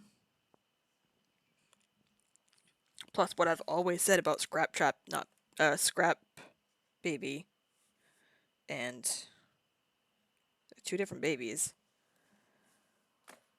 Oh no. For like initial. When I told you I know how to pretend. Oh no. It can transform itself to look into a giant clown, and so and also apparently Laura never transform herself to look learns, enough like a but passive I human do. that people in this book, again, for those of you who've never read the Oh, book, kill she me. makes out with someone, and she just makes out with the guy, and he's like, "Whoa, this is crazy. I'm feeling feelings here," and no one has any problems with this. She's able to bleed. Apparently, she's able to eat. So like. This whole plot line of like, I'm gonna kill you, Charlie. I'm gonna get out of here and I'm gonna fool everyone. It's like she could do that anyway. Baby does this for revenge, not to escape. Yeah. Like she's just bitter and wants revenge on Charlie. But I mean, the that idea could be is, where at the its core, deviation like, is. this robot could escape at any point and blend into human society without any issue. Period. She wants to steal Charlie's identity so she can look more human. You This steal is just like Cassie? the ending of the Fazbear Frights books. Eleanor, who I think is the book's parallel to Baby, was Yep. revealed as the big bad, and her main thing is stealing people's identities by ripping off their limbs. Yeah, I think it's literally. It might be the first story ever. As for Frights books. Definitely in the first. Fast for Frights #1 was Into the Pit, really?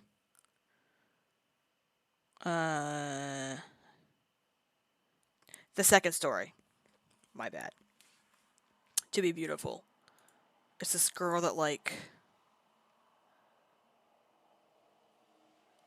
Let's see if he talks about it first. But this is from that story. It's a bit of a stretchy reading of it, so I don't love it, but I'm okay with it's it. a very minor point. She makes What is that?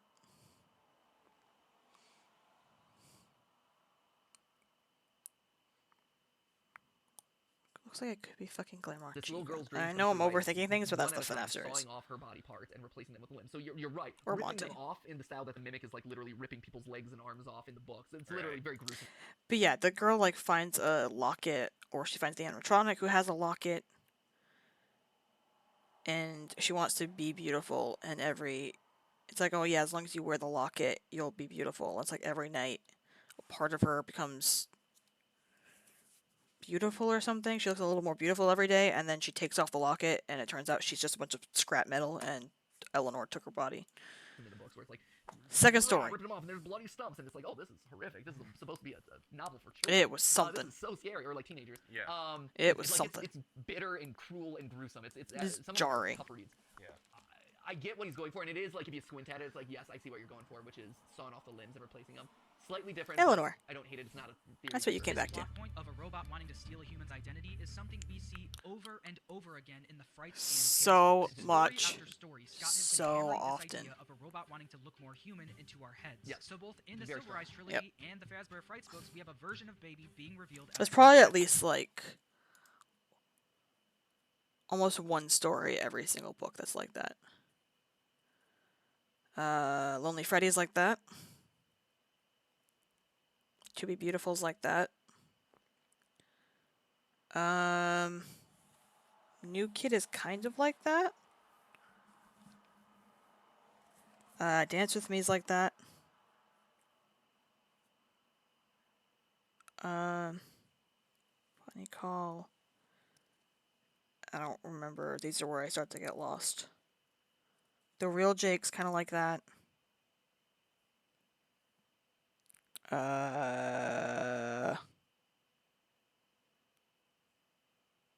Gumdrop Angels like that.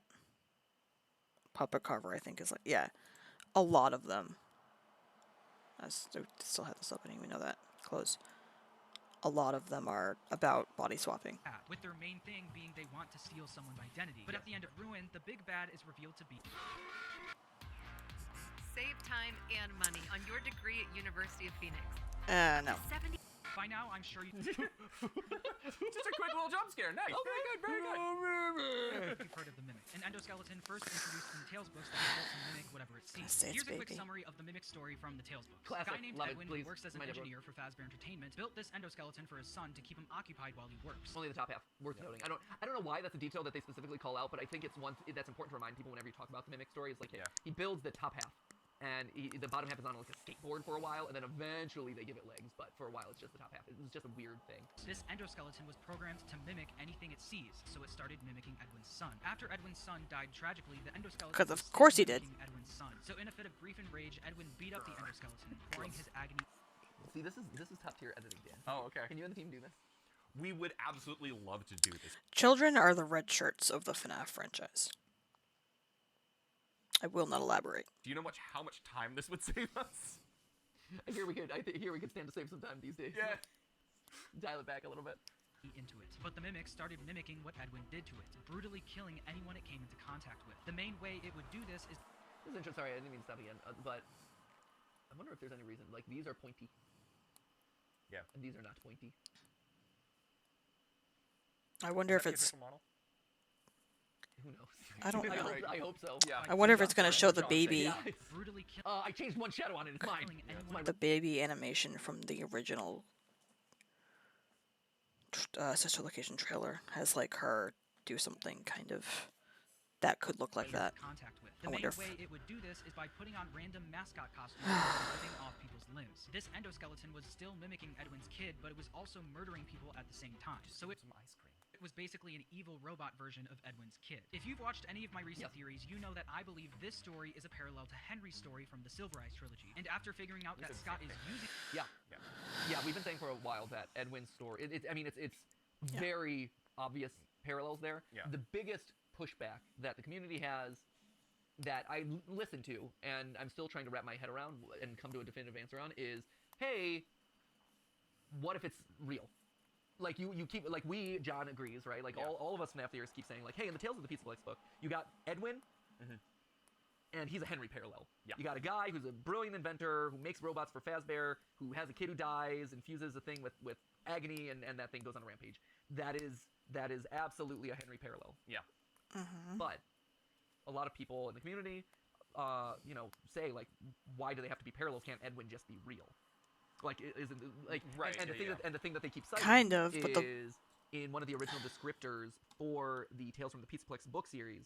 It says, not ripped from the headlines, but like set in the world of Security Breach, or like there's language in there that makes it clear that it's like this is part of the same world as the game Security Breach. Huh. And then it was, which is odd because what we've always said about the games, because Scott said it. Series candidacy is unclear on whether some or all of these stories take place in a previously... No. The general consensus is that certain aspects of the stories can be used as metaphors and parallels to the game and novel worlds that could potentially answer unsolved questions from both universes.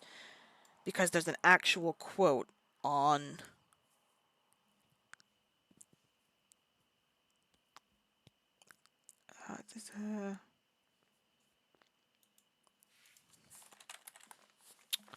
say distraction one more time and see how quickly you get banned.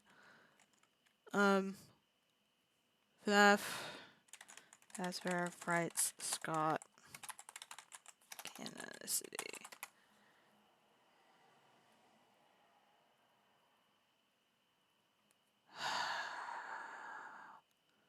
My head hurts. There's a thing he says on.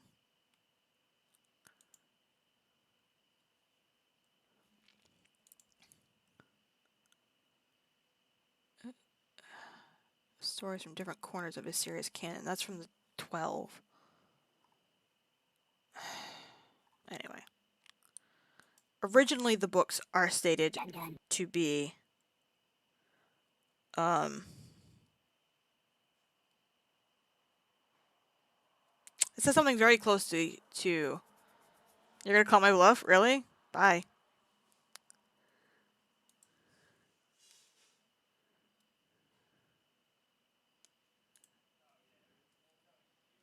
Do timeout. Mostly because I don't have... I know it's rude to time out your only viewer. Oh, no, I didn't want to do that. I closed the chat. Docs. Chat. There we go. A lot of deleted messages. Hi, Nick. Alright. Alright. Anyway, the original... Besides the original trilogy, the short story books were said to be not canon, but can be used to explain some things, like to make parallels. So it's interesting that the Pizzaplex ones, which is the secondary series, removed, but are there's evidence they kind of last week and said like, hey, why was this removed? And it's like, no, it's still true. canon. It's just it was removed for marketing reasons or whatever. So there's not a whole lot of reason to doubt it. I think the reason why I've been so resistant to accepting just like, and then there's a person named Edwin, and he does like that. There's a real that it isn't just parallels, but it's actually a real story. Because it would add another element. My hesitation for doing that, or my frustration for doing that, is because then it becomes redundant. Like it's the same. It's the story telling the same story twice in the same timeline. He's gone into the wrap up. He's gone into the wrap up. So there's going to be a part 2 to this. So that'll be another thing. We're almost at 3 hours. So last but not least, I want to look at Welcome Home Thursday, possibly. If tomorrow's GT Live video isn't part 2, which it might be. We'll see. In which case, Thursday would be that, if anything. If I'm not on, day 8 of a migraine.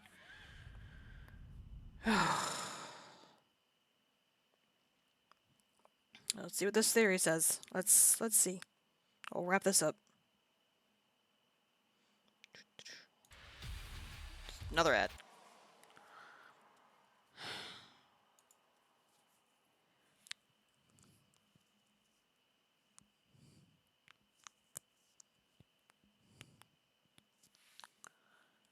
Episode is sponsored by Alright, let's put this at Sun and Moon daycare attendant. Whatever you call him, I have one question for you. Why is time and a he half? randomly introduced? So I'm going to say this again, in case anyone made it this far.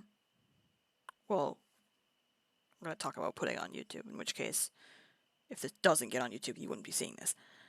But I'm going to try to put this on YouTube, and we'll see if I get copyright flagged. Especially for this, I wouldn't be surprised. The other thing, the reaction to the reaction, probably less inclined to get flagged. Reacting to this, unclear.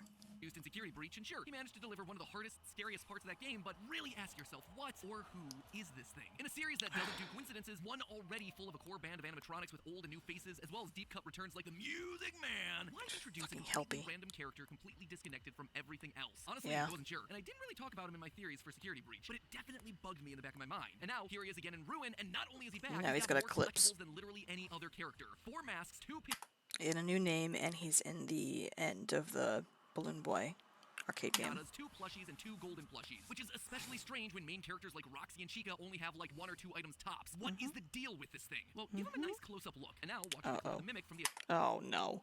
The second I saw that, I'm like, oh shit! It looks like the mimic. Game. You see anything interesting? It's the teeth. The teeth are the same, each one individually attached and able to articulate. See, I was looking at the eye. In some way, is related to the mimic. And knowing how old the mimic is, step aside there, Chica. Oh, kill me. He has truly seen everything. I wanna count how many times MatPat has said that line. I was the first. I have seen everything.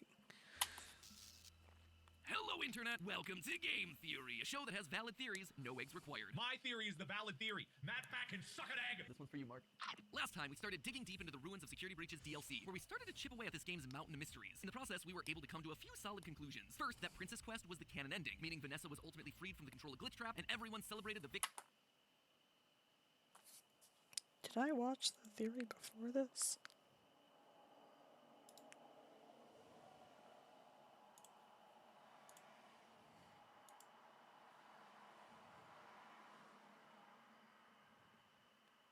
Doesn't look like I did, but I think I did, because I watched... Unclear. Who's as a child and Nope. Too many tabs open. By eating oddly symbolic ice creams on a hill. That also meant that this headless Freddy with the word prototype on his foot, it was indeed Gregory's Freddy. But perhaps the biggest twist of all was that underneath the rubble, underneath the Pizzaplex in FNAF 6, hid the one and only Circus Baby's Pizza World. This revelation was huge. Not only did it suggest that Circus Baby's has been around since some of the earliest days of the franchise, but I think it also revealed Which we kind of thought. This game isn't about looking at the future of the franchise. Instead, it's all about the past. I believe that Ruin is trying to tie up the loose ends from parts of the franchise we left forgotten. That way, we can move forward with later games. And so today, we're going to be diving into that past, because that history is going to be the key to understanding mixes, Sun and Moon, Please, Matt, please. Please tell me you came up with what MXES is. Bonnie, and even our new protagonist, Cassie. So hold on to your nearest handrail, theorists. This elevator is taking a one-way trip straight to the first floor. Or should I say we're taking a trip straight to the first lore? I could say that, but I probably shouldn't. That's a really terrible joke. Anyway, let's start off by talking about our new protagonist, Cassie. Even though we spend a whole game if we must. We ultimately don't learn all that much about her. Basically, we learn 2 things. She's a fan of Roxy, and she's got some real bad luck with vents. Hungry.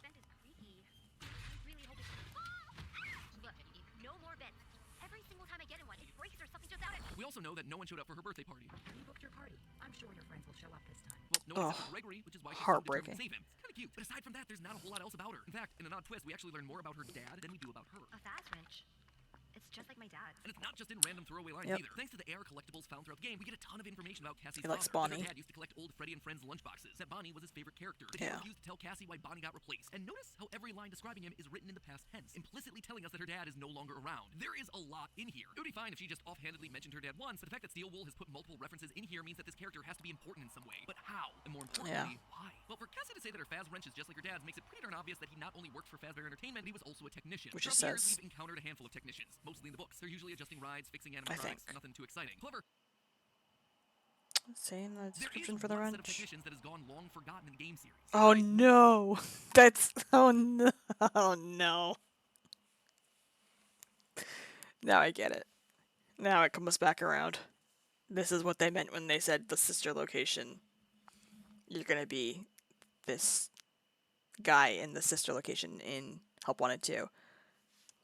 This is what it came back to. Way back in Sister Location, we got to see actual humans in this series, only for them to quickly get Sayori'd out of the picture. Heck, we even got to hear these guys. Just seems like these things can't go a day without breaking down. Now, I'm not saying that Cassie's dad is one of the two men that we hear talking or see hanging. The ending's connections to Sister Location, plus the trailer for Help Wanted 2 featuring the Sister Location elevator and an electric panel like the ones that we see throughout Ruin, it all leads me to believe that her father was one of these sorts of technicians. That's fair. One of the technicians that worked as a part of Circus Baby's entertainment and rentals. In fact, I suspect that That's he's the one great. we'll be playing as in that new game, Help Wanted 2, coming out later this year. As the trailer says, welcome back for another week of career fulfillment and minimal social interaction. Clearly, this is someone who's been down here before, and the facility in the game and is not us. operational. Notice the lack of yellow danger tape found at the bottom of the elevator shaft. We're going to be joining him for a few days on the job. Oh, in turn, kill should me. give us the backstory for the events that we're seeing play out during the ending of Ruin. Maybe even witnessing the moment that they had to seal up the mimic. In fact, I'll take it one step further. Now, this one is a long shot, but I suspect that he and Cassie might wind up united down there in the bunker at the end of all of this. You see, even though Cassie speaking about her father in the past tense implies that he's dead, I don't think that's actually the case. I think he just went missing. Look at these two item descriptions. The first is for the AR Bonnie mask, which reads, "What happened to you?" You might interpret that to be what happened to you, Glamrock Bonnie. But that's not true. First, this is the AR mask of the original Bonnie. It's a mask first seen in Help Wanted 1 as part of the Trick or Treat minigame. It actually far predates the Pizzaplex. But secondly, and more importantly, Cassie actually knows the truth about what happened to Glamrock Bonnie. She knows that it was Monty Gator who eliminated him from the picture. In a later item description, this time for the AR Glam Monty plush, the description reads, "It's hard to look at."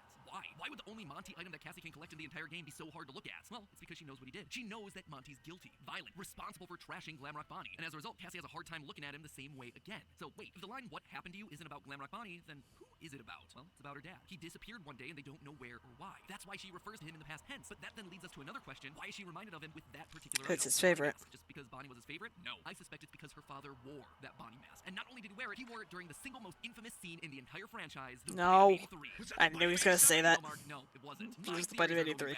You go lick a stick. I'm saying the Bonnie Bro. Now, that at first might seem like a stretch, but again, remember what prompts the memory of her father. An old mask of the original Bonnie. Just like Bonnie Bro wore on that fateful day all those years ago. Notice what's missing from all these collectibles. You have a Bonnie mask and a Foxy mask, but no Freddy, no Chica mask. It's suspicious. Foxy Bro. Why would Steel Wool include such a random and, more importantly, incomplete collection of To remind us of Foxy Bro. I'm trying to tell us something. That this mask is connected to the Foxy mask, the one that Michael wore during the Bite of 83. What's more, Cassie's dad is clearly established. I don't know if I said it during my playthrough or if Matt said it during his playthrough. But yeah. Yeah, that's legit. Little Freddy and Friends lunchboxes that we're told he used to collect. Now, Freddy and Friends was a cartoon series created by Steel Wool to help promote the release of Security Breach a couple years ago. 83. In the style of old Hanna-Barbera. That's how we knew it was 83. Yogi Bear, the Flintstones, old shows that actually started in the So on in FNAF 4. Very nicely line up with Fredbear's Family. But that's not all the proof we have here. Notice how these lunchboxes have a classic metal design with a metal. They're very similar to designs that we saw popular for kids' lunchboxes that existed between the 50s and the 80s. But here's the thing, we don't even need to go as far as masks and lunchboxes and cartoons. Pull up Cassie, pull up Bonnie, bro. Can you guess where I'm going with this? Can you? Oh, eye color. I don't know, just Pixels. design similarities between these two characters. Oh, I know. Hey, editors, do you reckon you could whip up something for me? Maybe something that connects the red shirt, blue shorts, brown hair, maybe the darker skin tone of these two characters? Yes! Beautiful. It's like a work of art. Pièce de résistance. I mean, really, what more proof do you need? Classic game theory. Back to the question of why. I picked Bonnie Bro, of all people. Just for the Easter egg, random reference to a past character? I don't think that's it. For 9 years now, FNAF has been the story of one family, the Aftons. This was their tale. Their lives, their mistakes, their deaths, their resurrections, all of it culminating in that FNAF 6 fire. But with the introduction of characters like Bonnie Bro as Cassie's father, we're being told that we need to widen our You asked for it. focus on the Aftons, but rather to those around them. I still believe FNAF 1 through 6 is the Afton story, but this new era of FNAF, it's about how the actions of the Aftons during their story affected the people around them. The ripple effects, the collateral damage. Bonnie Bro was just a kid who grew up loving Bonnie, loved watching the show made by his best friend's dad. But when that friend Michael Afton roped him into a prank that went horribly wrong, he never lived it down. He went on to study robotics and become a technician so that it would never happen again. And Ruin just keeps on digging up the past, because now I want to talk about arguably the most confusing character across the entire franchise, Eclipse. But first, I need to tell you about something else that has a long history. Today's sponsor, Delta Force. This game Alright, Matthew. make friends and would rather rain. This time, the daycare attendant. In general, Sun and Moon, they just don't work. They're a court jester, which makes sense inside of a castle-themed daycare, but not in the whole 80s-tastic futuristic complex. So where did this thing come from? Well, underneath this terrifying mask is a set of robotic teeth, and those aren't just any teeth, they're made to move independently. Now, that might not seem like that important of a design feature, but believe me, it is. There's only one other character with teeth like that, and it's the Mimic. Now take another look at Eclipse's design. It's a scrawny design with arms and torsos that are basically just long metal rods with springs wrapped around them. And when you take a look at the back of the head, you'll see a circuit board just there, out in the open. The design feels simple, rudimentary, very bare bones, just like the Mimic, who's made up of old parts from industrial machines. Two animatronics made from the same basic shapes and parts. Now, am I saying that Eclipse is a Mimic? No. But what I am saying is that these animatronics seem to come from the same time period. A time period that predates practically everything that we've seen in this franchise. franchise? How early are we talking about here? Well, for the answer, again, Fazbear's Family AR Diner. collectibles. Well, playing through the game, I just couldn't shake how random the collection was. I've talked about this before. A Foxy and Bonnie mask partnered with a Sun and Moon mask. Where's Freddy and Chica? A similar thing happens with the golden plushies. You got Sun Moon, Foxy, Bonnie, Baby, and Glamrock Freddy. It's a weird assortment, but again, there's no Chica. Or you got Not pinatas. spring There's just traps, labeled are they? Sun Moon and Bonnie. Not labeled Glamrock Bonnie, just Bonnie. It's almost like the game is trying to tell us something with all these random groupings and which animatronics are present where. It's And weird. I suspect that what we're actually seeing here are the eras of the franchise and the Oh, key boy. players that existed.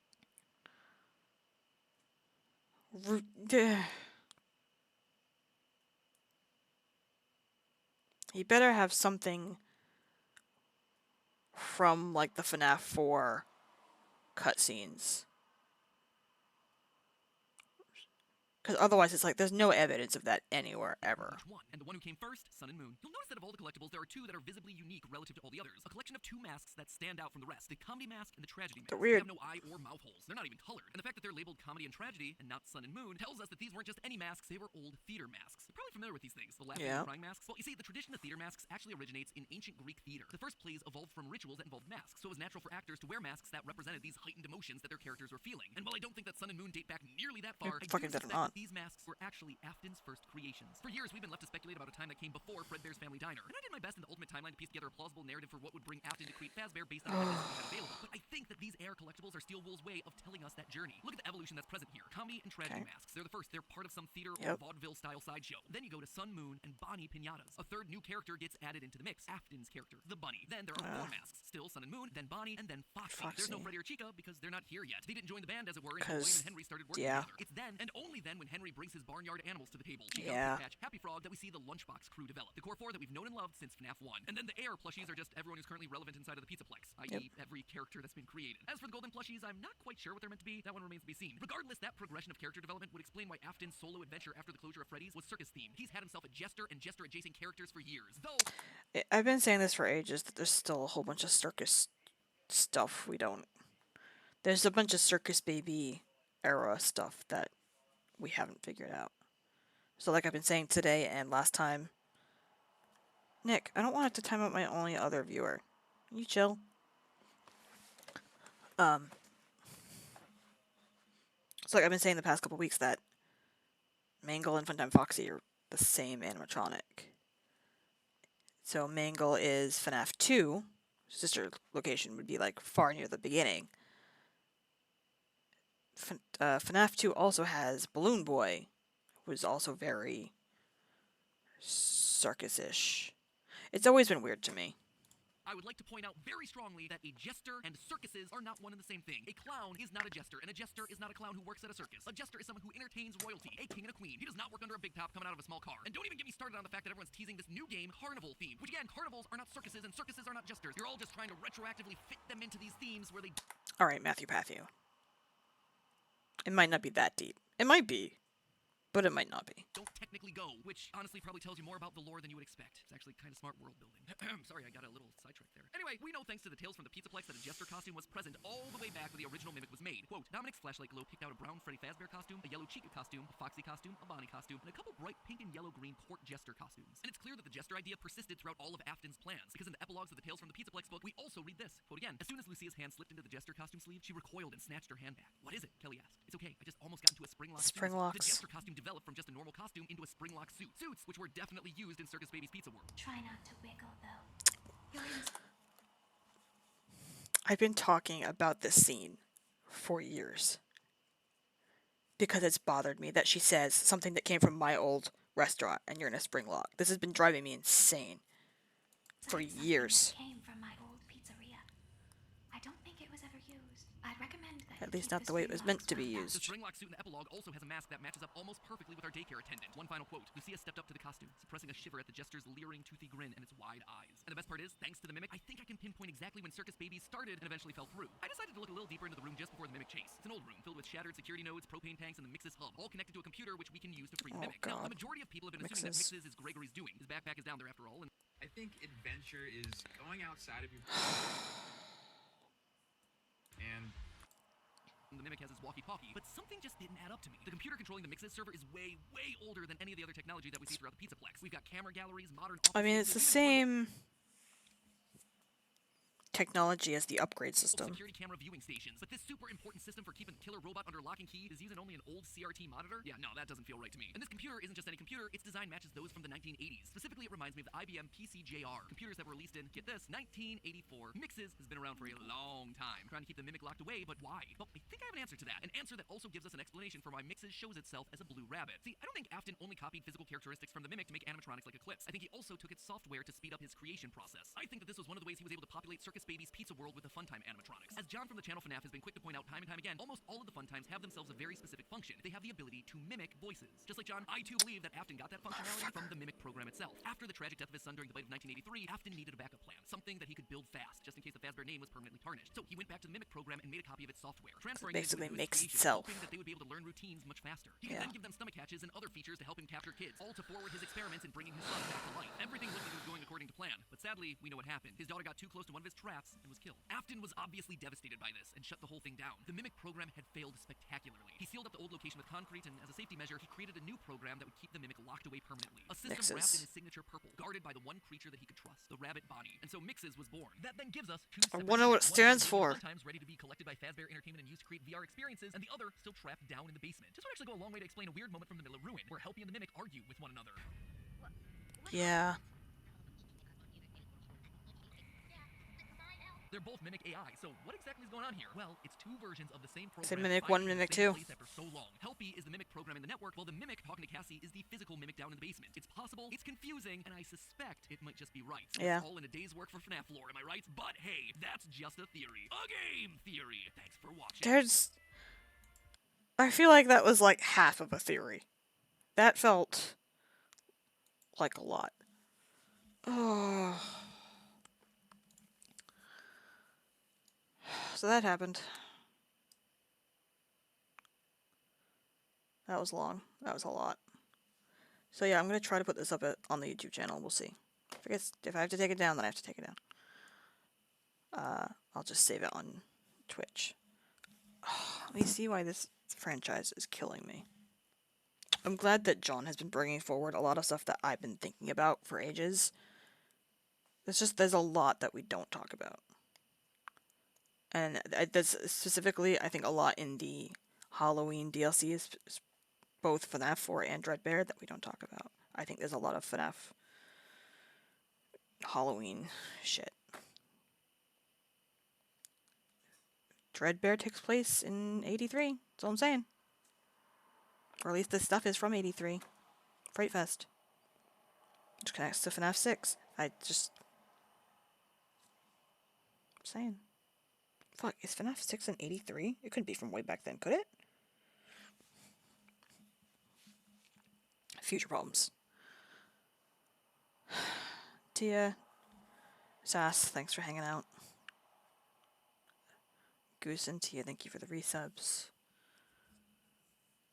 I'm sorry that I hurt everyone's brains, including mine, with this. Christ. Don't get into FNAF. Just don't do it. I am lost. I can't get out. When you fixate on something for this long, you're stuck. It's a mystery that I need to solve. I need to know. And I will never solve it, therefore I will always be here. But yeah, that was our stream. If I feel up to it Thursday, it will either be part 2 to this, if tomorrow's MatPat video is part 2 of him reacting to that John video, then I will react to that on Thursday maybe. Or, if I remember, I would like to look into Welcome Home, which is an ARG, and it's creepy as shit, and it's very well done, and there's new stuff, so like I know all the stuff from the first go-round, but there's new stuff that I would like to find on my own. There's i.e., if I pull this back up, this theory here, I can't see on the side here, but I started to watch it, and then it says, oh, there's new stuff, so you can see where I stopped watching it, because I want to check it out myself. But yeah, that's it. That's our stream. I also want to do Lily's Well at some point, because I want to get all the endings in that. people apparently really liked me 100%ing Amanda the Adventurer and playing FNAF World.